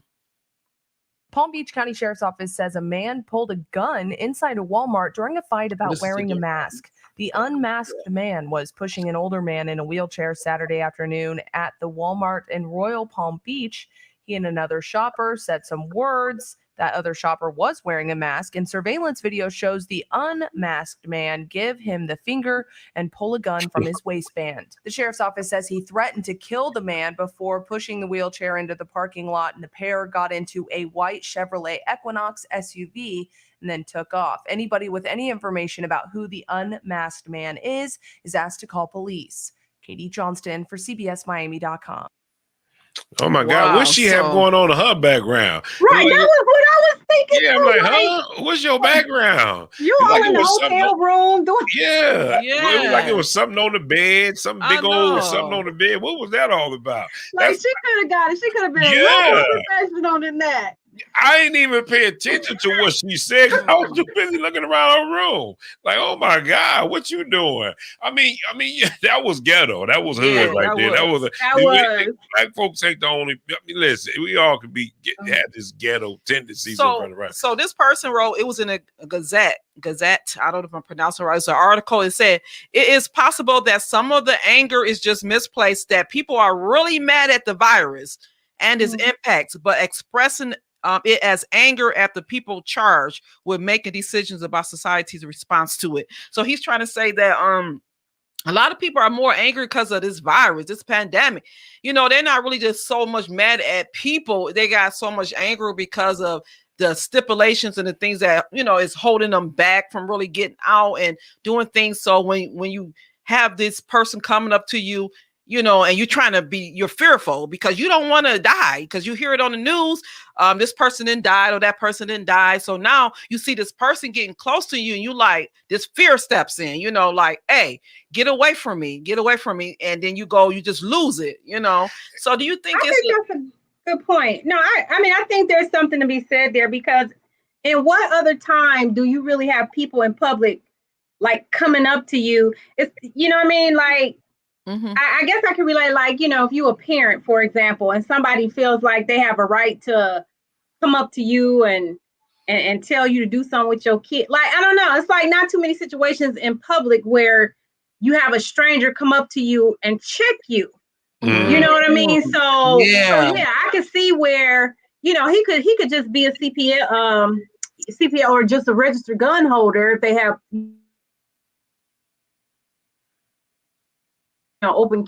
Say you had this stranger coming up to you and trying to check you. Yeah, it does kind of put you in a defensive mode. You know what I mean? So, but see, I think that the fear has pushed so hard where it's gotten to the degree where that's what's going on. People are motivated, driven by fear. Yep. So they don't want anyone to come into their space because what they're feeding on the news, or, this person is dying and stay. Yeah. I think right now, if they told us to stay 13 feet apart, we're going to listen.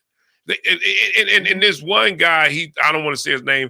I ain't even going to get off into that. But anyway, if they say stay 13 feet apart, we're going to do it. If somebody violate that space, we're ready to fight or shoot somebody because you shouldn't be doing that. Let me make sure that I make that clear. There should be any violence because of all you have to do is step back some.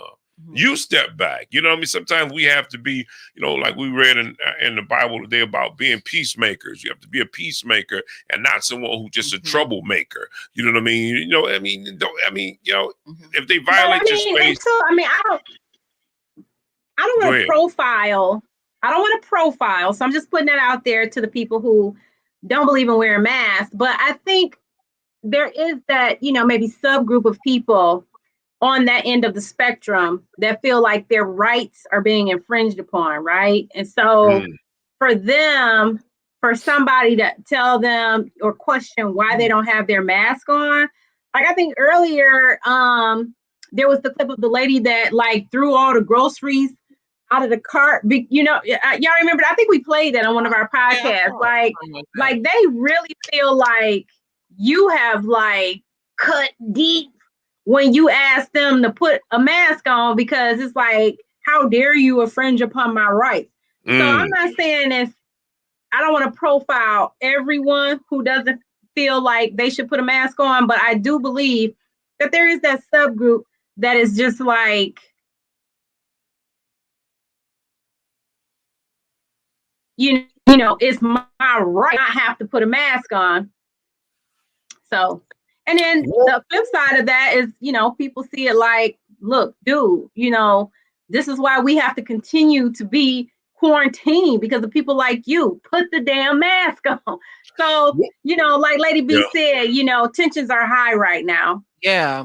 Well, I mean, if that's the case, even looking at the Super Bowl now in the back, I don't see anybody wearing masks on the football field. You know what I mean? You know what I mean? So they're in front of everybody. I mean, I don't know. I guess fear has just sparked. So I think that's just our mindset now. We just scared of everything, and for good reason. I understand, but I don't know if it's to the degree that we become so angry that we want to take somebody out. You know what I mean? Or stump their dentures out. Right, stump them out. I mean, stump their dentures out. Come on, that's a little bit too extreme. That's way, way over the thing. But I mean, you know, but now here's the thing, you know, and I don't want to tread down wrong waters in terms of social media, but I mean, it's not, even when they get the vaccination, it's still not guaranteed.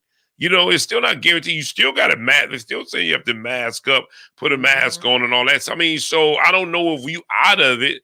And well, maybe herd immunity would kick in. I don't know if that's just a word that we just using and it's really not going to happen. I don't know. But maybe then there would be difference. But I mean, until then, we just got to work with this the best way we can. You know. So what do you guys Yeah. Have you guys had that experience where someone, like you was in the store, supermarket or something, and someone walked up close to you like you were trying to like grab something off the shelf? Have you had someone that got very close to you? Well, I will say this, not me, but my mother, she down in Florida, and so she claims that, you know, Florida is a different world, which we already kind of know, but they really were not following like mask protocol. She did say she didn't directly check the person, but I'm assuming a manager was like close by. And so she was like, excuse me, don't you have a policy that everybody has to wear a mask?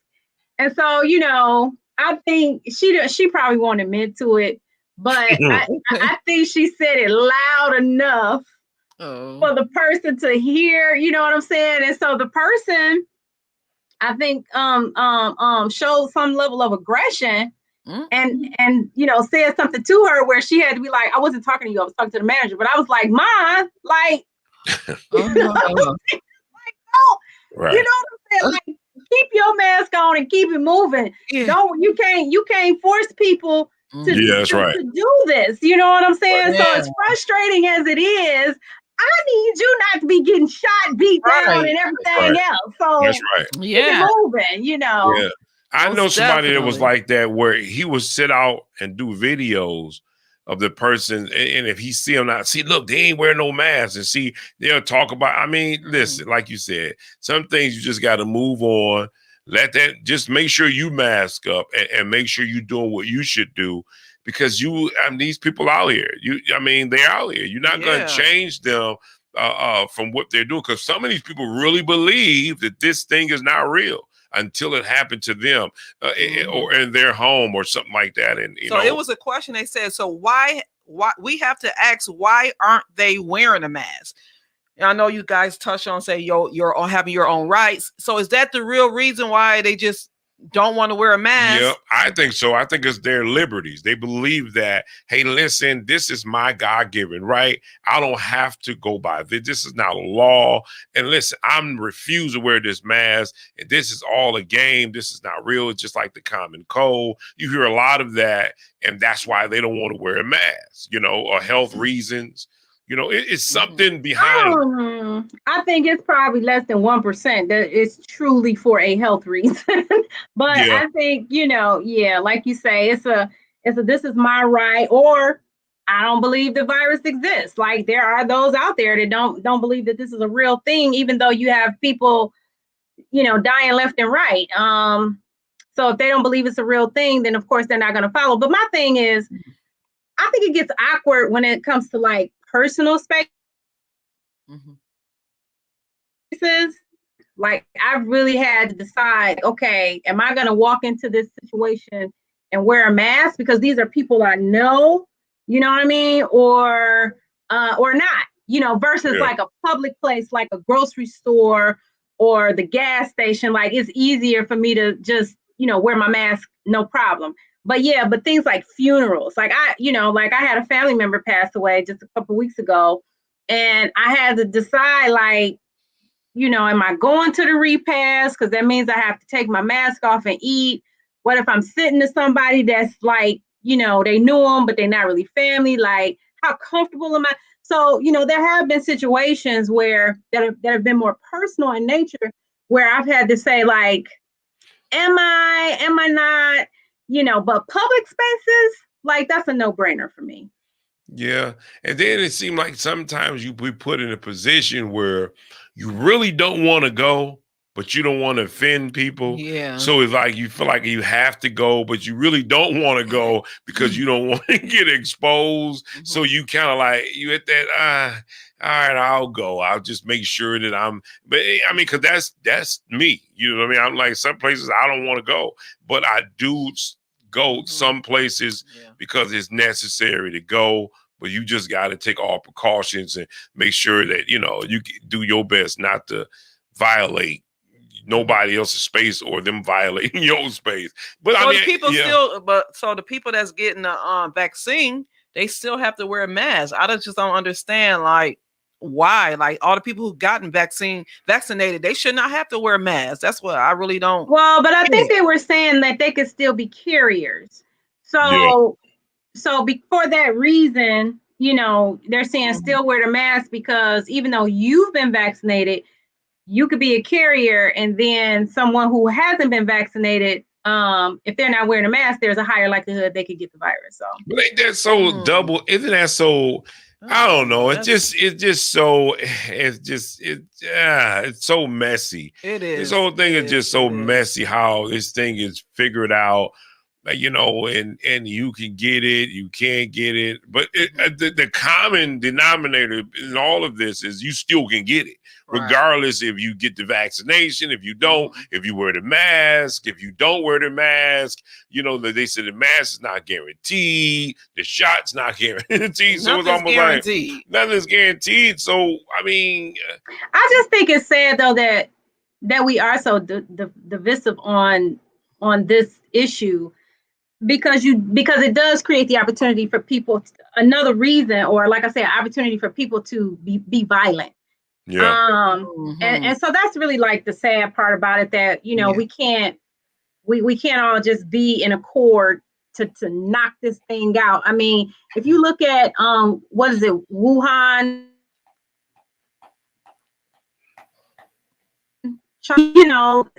they were out. And it was a unified intervention or approach. Everybody kind of followed the rules, and now look at them. You know what I'm saying? Life is almost back to normal for them. And so instead of us kind of looking at that as a lesson learned, we remain divisive and it, you know, and so it's just unfortunate because, like I say, it creates an opportunity for people to act out in violent ways when it's really not necessary. So now, what are your thoughts in terms of the vaccination? Are you planning to get it? Where are you with it as it stands? You know, I'm beginning to break down. Like at first I was like, not me, no, you know, and then I was like, okay, well, I'll see in the fall, you know, but because of where I work and because of the work I do, we've been presented with opportunities for vaccination for the one shot.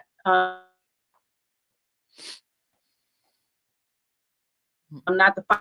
Are you still not going to get the vaccine, and why? And I think the reason he's asking me is because of these different strains that are coming out. You know what I'm saying? So that's his worry, you know, like we got these different strains anyway. So I say all that to say that my mind could be changing, you know what I mean? Because I can now ask a few people like, what was it like for you? Anything funny happening? You know, there's a little bit more information out there. So I don't know. My mind could be changing about it because. Well, see, here's my thing, right? From what I'm gathering, is that everybody is not the same. The reaction is different, and you won't know until you actually take it. You know, everybody's have a different reaction to it. And see, that right there is the scary part. You know, it's the scary part to some degree that it's like playing Russian.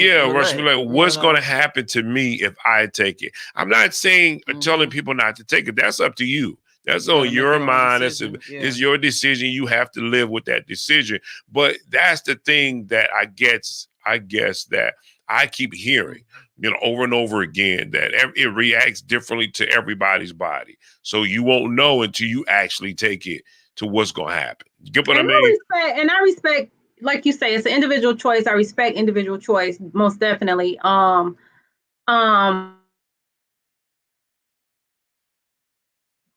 But see, I'm someone who believes in visions. And because we've argued that point in previous podcasts. So, you know, just being true to who I am. You froze. Repeat what you said real quick. I was saying that, you know, we've argued in previous podcasts about, you know, like the flu vaccination, for example. Like I am someone who believes in vaccinations. So just being true to who I am, you know, it would be a lie for me to say, no, I'm not going to take this vaccination. For me, it was just a matter of time. So for me and mine, you know what I'm saying? Like you say, I guess I accept that risk because I accept that risk with the flu shot. I accept that risk, you know, for my child when he has to get all the other shots to attend school. Like you say, you never know how it's going to react with your body. But overall, I do believe in vaccinations. Yeah, see, and there it is. Some people who do believe in vaccinations, when some that don't. I never took a flu shot. You know, I mean, you know, well, once I got conscious of what it is, I haven't taken the flu shot, and I can't remember when or vaccinated, and when you know, and I look at vitamin D, I look at vitamin C, I look at building a healthy immune system. For you, you know, as well as just as important, you know, if you take care of yourself, you know, and take these, because I mean, there's doctors out there who says that, you know, I mean, if you take your selenium, if you take vitamin D, vitamin C, what's that other stuff that's got that nasty taste to it? Zinc. If you take these things that help, those are immune boosting things out that will help boost your immune system, you know. So I mean, I don't know. I mean, it's just one of those things that it's just like an easy fix for people. It's just like I don't feel like doing all of this. I just want to do this, and because it's more easier. It's more easy to go down and get a shot that's not guaranteed. You know, not guaranteed, but I mean, it's still.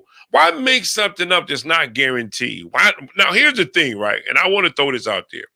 How come the doctors that talk about vitamin D, that talks about vitamin C, it talks about selenium, whatever it's called, or talks about zinc, those doctors, they take them off.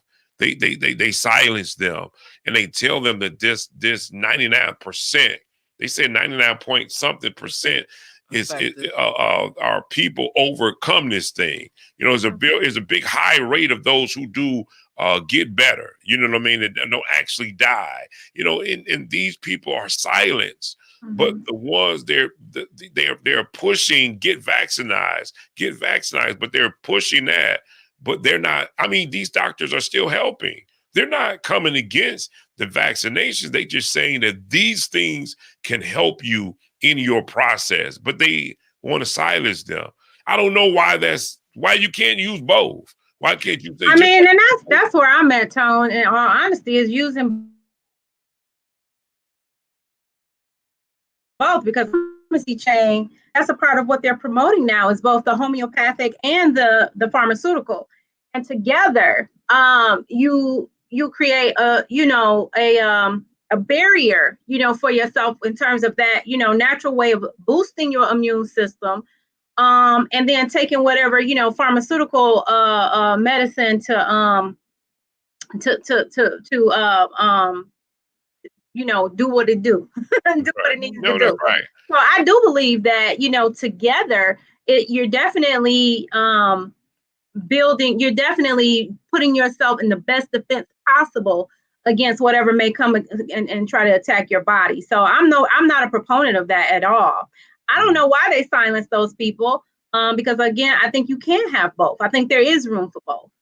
Yeah, I mean, there's so many drinking green tea. Well, again, we're not doctors. We're not even trying to say we're doctors. Yeah, but if you read the label, that's what it says on the label. It helps with boost the immune system, all of these different things. So taking it is not a bad thing. Meaning these healthy ingredients. I'm gonna get an alternative doctor. Yeah, I think we should do that. Alternative doctor. Yeah, I think that would be an excellent idea. I am. Now, actually, we should get the doctor on. We have a doctor who she's on our social media page, who made those statements and those claims about how, she didn't believe in the RMA, whatever. She didn't believe in it at all. And she believed that, there's some studies that Pfizer put out, Moderna put out, that talked about how the trials went. And a lot of things they didn't expose in the trials that they left secret that they should have told. And she's reading the documents about what they didn't say. And I'm not going to go into it, but I mean, that's another show. Yeah, that's a good show. So she's actually reading what they said and why she's against it. And I mean, that's her opinion. She's a doctor. Well, I won't even say opinion, because she's reading the facts of what they're saying. So that's not an opinion. That's what she's reading. That's coming from the CDC, that they had to admit to the CDC, and they didn't tell the people. All these people came up sick. Thousands of people who actually got sick from it. Well, what I've heard is that there is but the sickness is like mild. Like, I don't, you know what I'm saying? So it would be an excellent conversation. Yeah, I think in terms of this topic, I think, I'm on both sides. I'm on both sides in terms of if you are proponent or opponent, supporter of wearing a mask or not. Like I told my mom, don't, come on, Mom. So the people that feel like they have a right to go up to a stranger and be like, put your mask on. You know what I'm saying? Like, they are much as in the wrong as the person that reacts to it. Yeah. And they're like, step up off me, or I'm going to beat you, or I'm going to do whatever because you checking me. Right. Like, I think, like you say, you have to take care of you. You know what I'm saying? Like, and respect the other person, right or wrong. Like, there has to be this line of respect that we give each other. That's right. Because regardless of your opinion about something, it doesn't give you the right to invade my personal space. It doesn't give you a right to attack me, whether I'm on the offense or the defense. So I think that's the most important thing, is people just have to learn how to respect the other person's opinion, even if it's different than theirs. And I agree with that, because that's at the end of the day, that's what it's about. I might go off topic a little bit here about y'all boy, y'all boy Joe. Oh, Joe Biden. No, I read an article today. Well, it actually was in the Washington Post, I believe. They said they're going to be supposed to be giving out a monthly amount of, I think, $3,000 per child that's under the age of 17. Yeah, they're trying to pass it where you get that monthly for each child or whatever. And yeah, I have that on our Tony and Tasha page, but most definitely that's what I read today in the Washington Post. Can we pull that up? Pull that up so we can make sure we had the facts. But now listen, they didn't pass the $15 an hour. Yeah, they didn't pass. That was thrown out. They pulled that out. Yeah, pulled that, but I knew they would. I think he knew they were going to pull it out. But just to make me look good, I'm going to put that in because listen, it was bipartisan. They both didn't want it. Neither one of them wanted it. Mm-hmm. I think they throw things out and they know it's not going to get passed. But now here's the thing. This is why I find that to be weird. Okay. You would pass or you would talk about giving these age group people 0 to 17, whatever the age is. Pull that up, producer, if you can find it. Tony Tasha page. You will give them that. You will give them $3,000 a year. You know what I mean? $3,000 a month. But you wouldn't pass $15 an hour? What are you trying to make people dependent upon the government? That sounds socialist to me. Why would you do that? And you could just pass where these people can be independent, make $15 an hour, take care of their families, but let's look at this. Is it a video? Well, you could this was an article, and that's like, I mean, I guess I don't know. This say $3,000. That say something different. I don't know. That's not the one. It's on our I do know that there's Facebook page. I think they said that there was a study that, or there was some commentator that said that there was research out there that shows like once you get certain past a income level, that stimulus money that you get, you will end up putting it in savings. So it doesn't do anything to stimulate the economy. So they've done their research, y'all. They know that a $2,000 stimulus to poor families is going to stimulate the economy versus perhaps a $15 wage. And again, I'm not the expert on that. I'm not an economist. I don't know, but these decisions that they're making have been informed by certain people in their camp. You know what I'm saying? So there's a reason behind why. I think there's a reason. Now, I think you're right. I'm gonna read read this statement. You're right. There's a reason. It's right there. Okay, senior Democrats on Monday will unveil legislation to provide $3,000 per child to tens of millions of American families, aiming to make a major dent in child poverty as part of President Biden's $1.9 trillion economic relief package. The 22-page bill to dramatically expand direct cash benefits to American families was obtained by the Washington Post ahead of its release. So now here's the thing to that, right? I don't understand. Now I get you want to make a dent. Okay, make the dent. Okay, but now here's my thing. What happens to you? Now this is for a whole year, right? Mm-hmm. What happens if I give you a check every month of $3,000? Hold on, $3,000 every month. Tell me you won't get dependent upon that money. Mm-hmm. You will become now once you dependent upon something, I got you. It's almost like selling drugs. Once I give you the crack and you become addicted, you under my control now.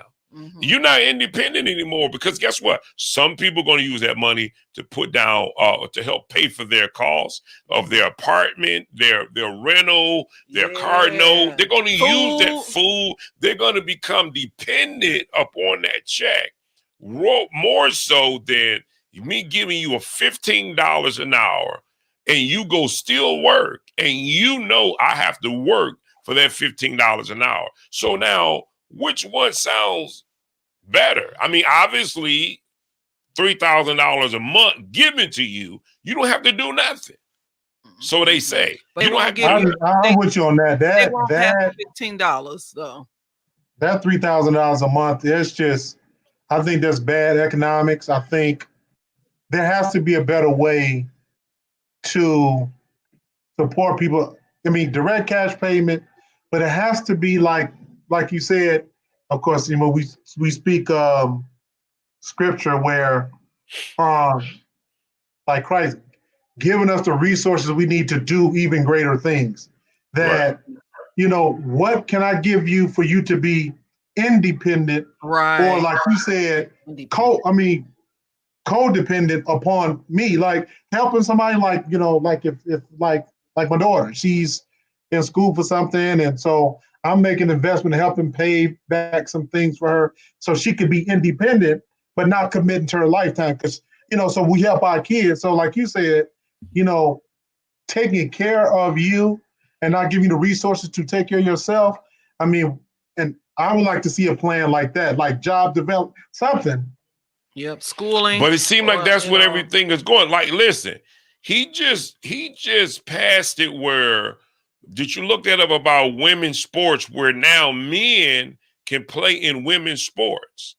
That's what he passed. So now it was these ladies, they were I think it was what do you call men that dress up like women? Like cross dressers? No.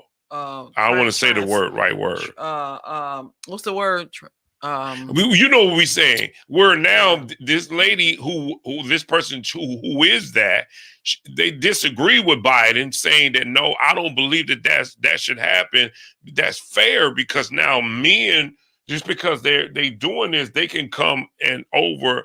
They can be more stronger in the game. These are they still men, but he passed it where the women. That was one of the bills that he passed, where men can play women's sports. And that's not fair. Right. That's not fair, because the man is going to be strong no matter if he decide to change. Repeat that again. He passed it where men can play women's sports. Even though they're by. So if you identify as a woman, you can play women's sports. Yeah, you can play women's sports. And that my man, the guy who was against that, he was putting the article up. He's Democrat. And he was like, I'm totally against that, because that's you could take advantage of that situation, because I don't want to feed more into it than what it is, because then I don't want to sound like But I think that's unfair, because that man, no matter if he's whatever, he's going to be always stronger than a woman. Right. Men are they built differently than women, no matter what I'm saying. So that wouldn't be a fair game. But I look at this here, and it's just me, as far as in terms of being a socialist. I don't know, man. I got some things about the $15 an hour thing versus independency versus the government taking care of you. If that don't sound socialist, I don't know what socialism is, but it's just weird to me. I don't know. I'd rather if you want to bail me out, okay, well, help me to help myself. Don't give it to me. If I need the help, then help me so that I can move on, and then I'll get back, open the economy. You're going to have to open the economy in order for this thing to work. Open the economy. Help me so that I can help myself. Whether it's the PPP for business owners, make sure that they get the PPP where they can stimulate the economy that way, where now they're independently trying to make their money. Whatever it is you'll do with people who work, however you'll work that out. Maybe you'll give them a lump sum of money. I don't know. Maybe you'll help them with their utilities, those who need it to get back on their feet. But I think that raising the pay wage, hiking it is a better way, so that these people can get back on their feet. If they're down because of what just happened, maybe you will help them catch back up. Help them catch back up. So, but that's to stimulate the economy, instead of just put money in their pockets and they're depending on you. Look what happened to the welfare system. Look what happens now to a lot of women. And again, I'm not dogging women and men out, but you have so many young people who are dependent upon the welfare system in order to, some of them don't even want to work jobs now, because they know that when I used to work for the city of Detroit years ago in the health department area. And all I would hear is these young women saying that, you know, I'm going to go home when I'll pick them up from the doctor's office and take them to their home. I'll say, well, what you got up for the day? I'm about to go look at my stories. I said, oh, yeah. You know, I'm about to go look at I'll hear a lot of that. Well, I'm about to go do this and this, clean up, and then give me some sleep. But you never heard them like going to school. You never heard them say they was going to work. And a lot of them was dependent upon the welfare system. What do you think that $3,000 going to do? I mean, come on, man. You gonna put some people out of poverty. A lot more people having more babies because all they doing is staying home now. Hopefully that won't pass. I'm gonna be honest. Hopefully that won't pass. Just like you didn't pass, I hope it don't pass. I'm gonna be honest. Now you can hate me. I think, like you said, open up the economy, because where people are able to actually, with the jobs that were negatively impacted by the shutting down of the economy, once you get an open economy, people will be able to get back to work and be able to provide for themselves. Because a lot of industries, again, like I said, the food industry, some other industries, and that supply chain was negatively affected. So like you said, open up the economy is really going to really be major, right. For people getting back to work.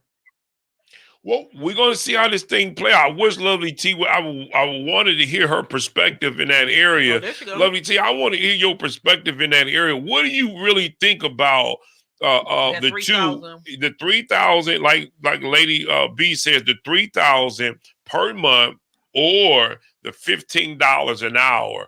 Which one do you think is actually better?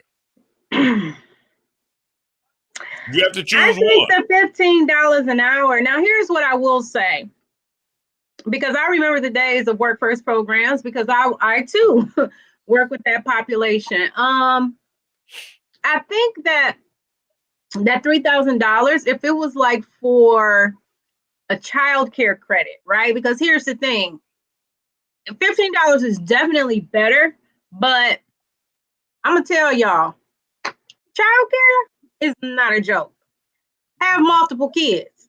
Okay, you could be talking minimally $500 every week just for childcare. So $15. So that and that was the Achilles heel that would really frustrate me with the Work First program, because they can sustain their family better off of welfare than they could getting a job at minimum wage, because the child care eats it up.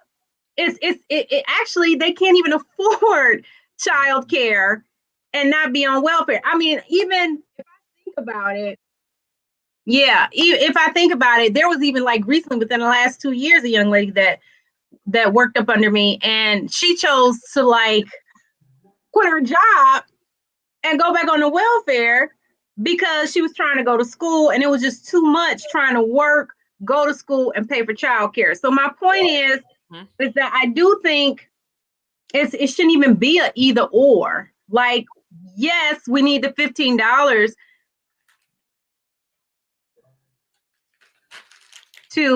for a living wage, but at the same time, if you want to help the children in poverty, give them that credit. And that's what welfare should have been from the get-go. It's to aid. It's not to carry you. It's to aid. And the best way to do that is to make affordable childcare so that mothers and fathers can go to work and not worry about the care of their child.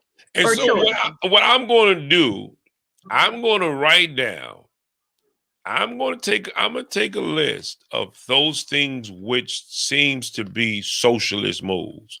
Because I'm just curious to see in this, and listen, I thought I seen an article now where Ice Cube, maybe that was, I don't know if it was an old article, but Ice Cube is now getting a meeting with Joe Biden. So we're gonna hear something about that. But I'm looking in this area to see how many socialist moves is being made, because we as a people, a lot of us, we don't care if the government take care of us. We really don't, but we don't understand, if I take care of you, then you're going to have to do something. Always remember, nothing's never free.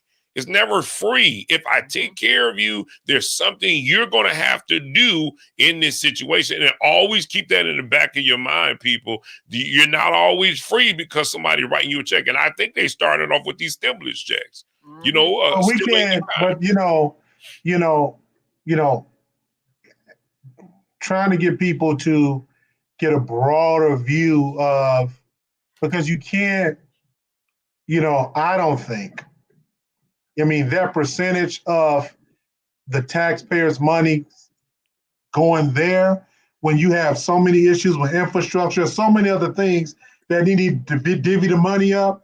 So that means if we pour so much money into those programs, there's less money for other areas, like when you think about Michigan.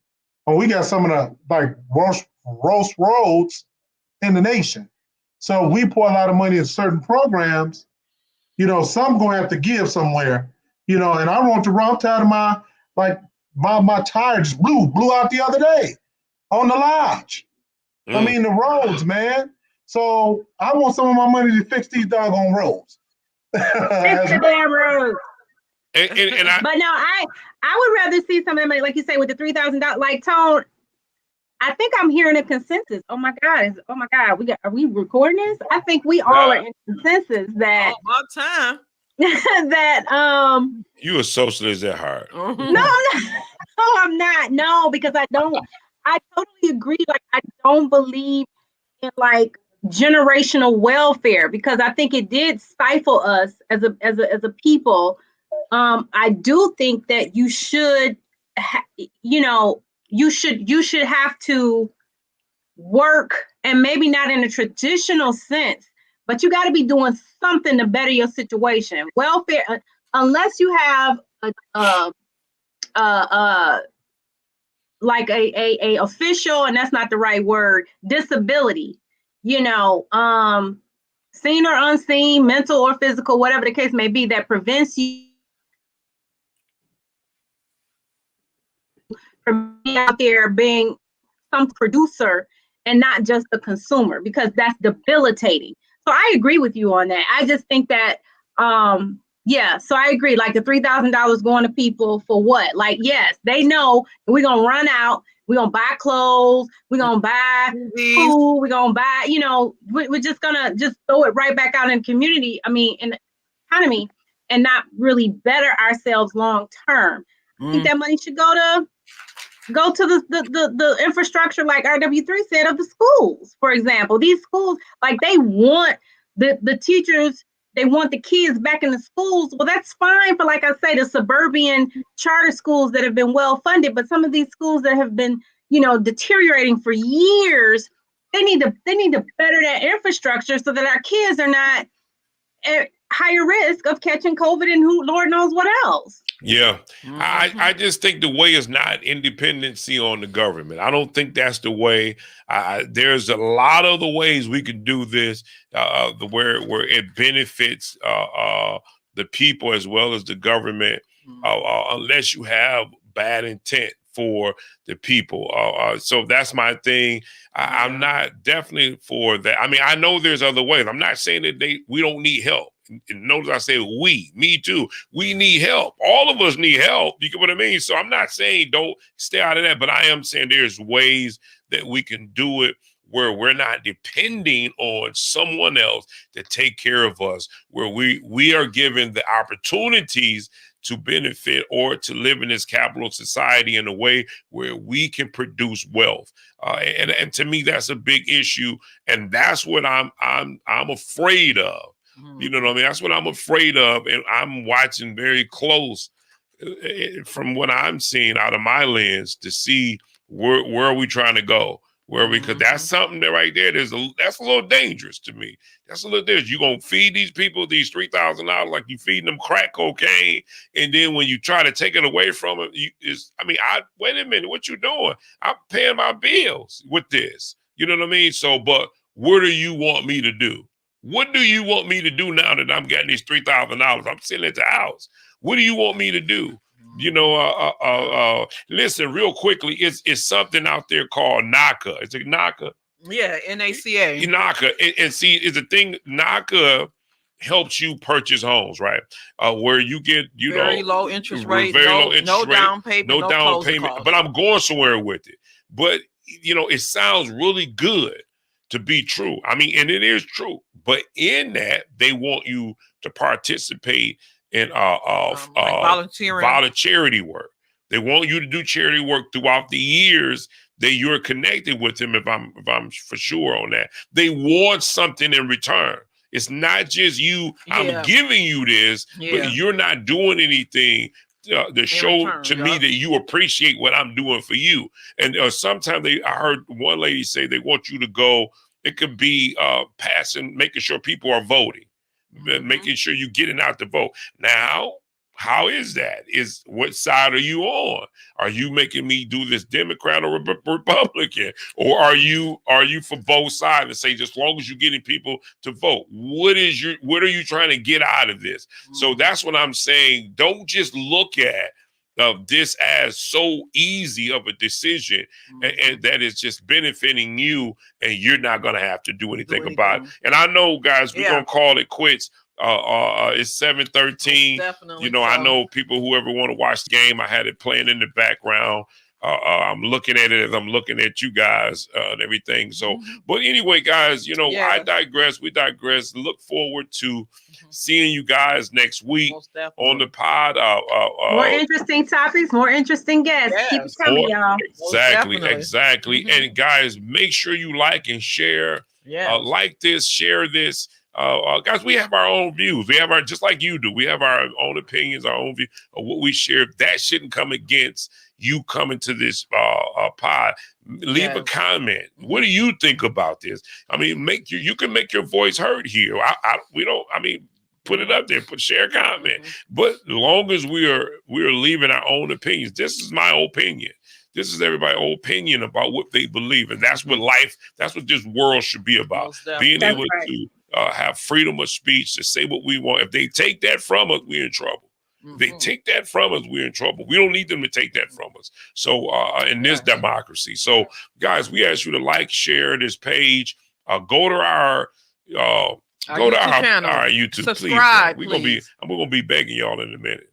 I'm on my knees in a minute, begging y'all to go to YouTube and look at those 100 podcasts or pods on there that you can look at. I mean, we do good on Facebook, and this will get out. But if you would like to be a part of this show, send in an email. If you have something great, if you have a business that you want to share and we find that business to be something that we want to share with the public, hey man, send us an email. Email us and let us know what your business is about. We'll let you come on and talk about that business. We'll give you probably about the same as 30 seconds. It'll be like a pitch, elevator pitch. You have to do it quick. Get your stuff together now. Don't come on here trying to think you got an hour block to talk about your business. No, if we find it interesting, you can come on, talk about your business, and maybe somebody would patronize your business. Yeah. So my throat is hoarse. I'm ready to go. But guys, we thank you. Lovely day. Have a lovely day. Lovely day. That's right. Lovely day. And we'll see you. All right. When I wake up in the morning time. Oh, don't go all the way. I'm going to go all the way through it.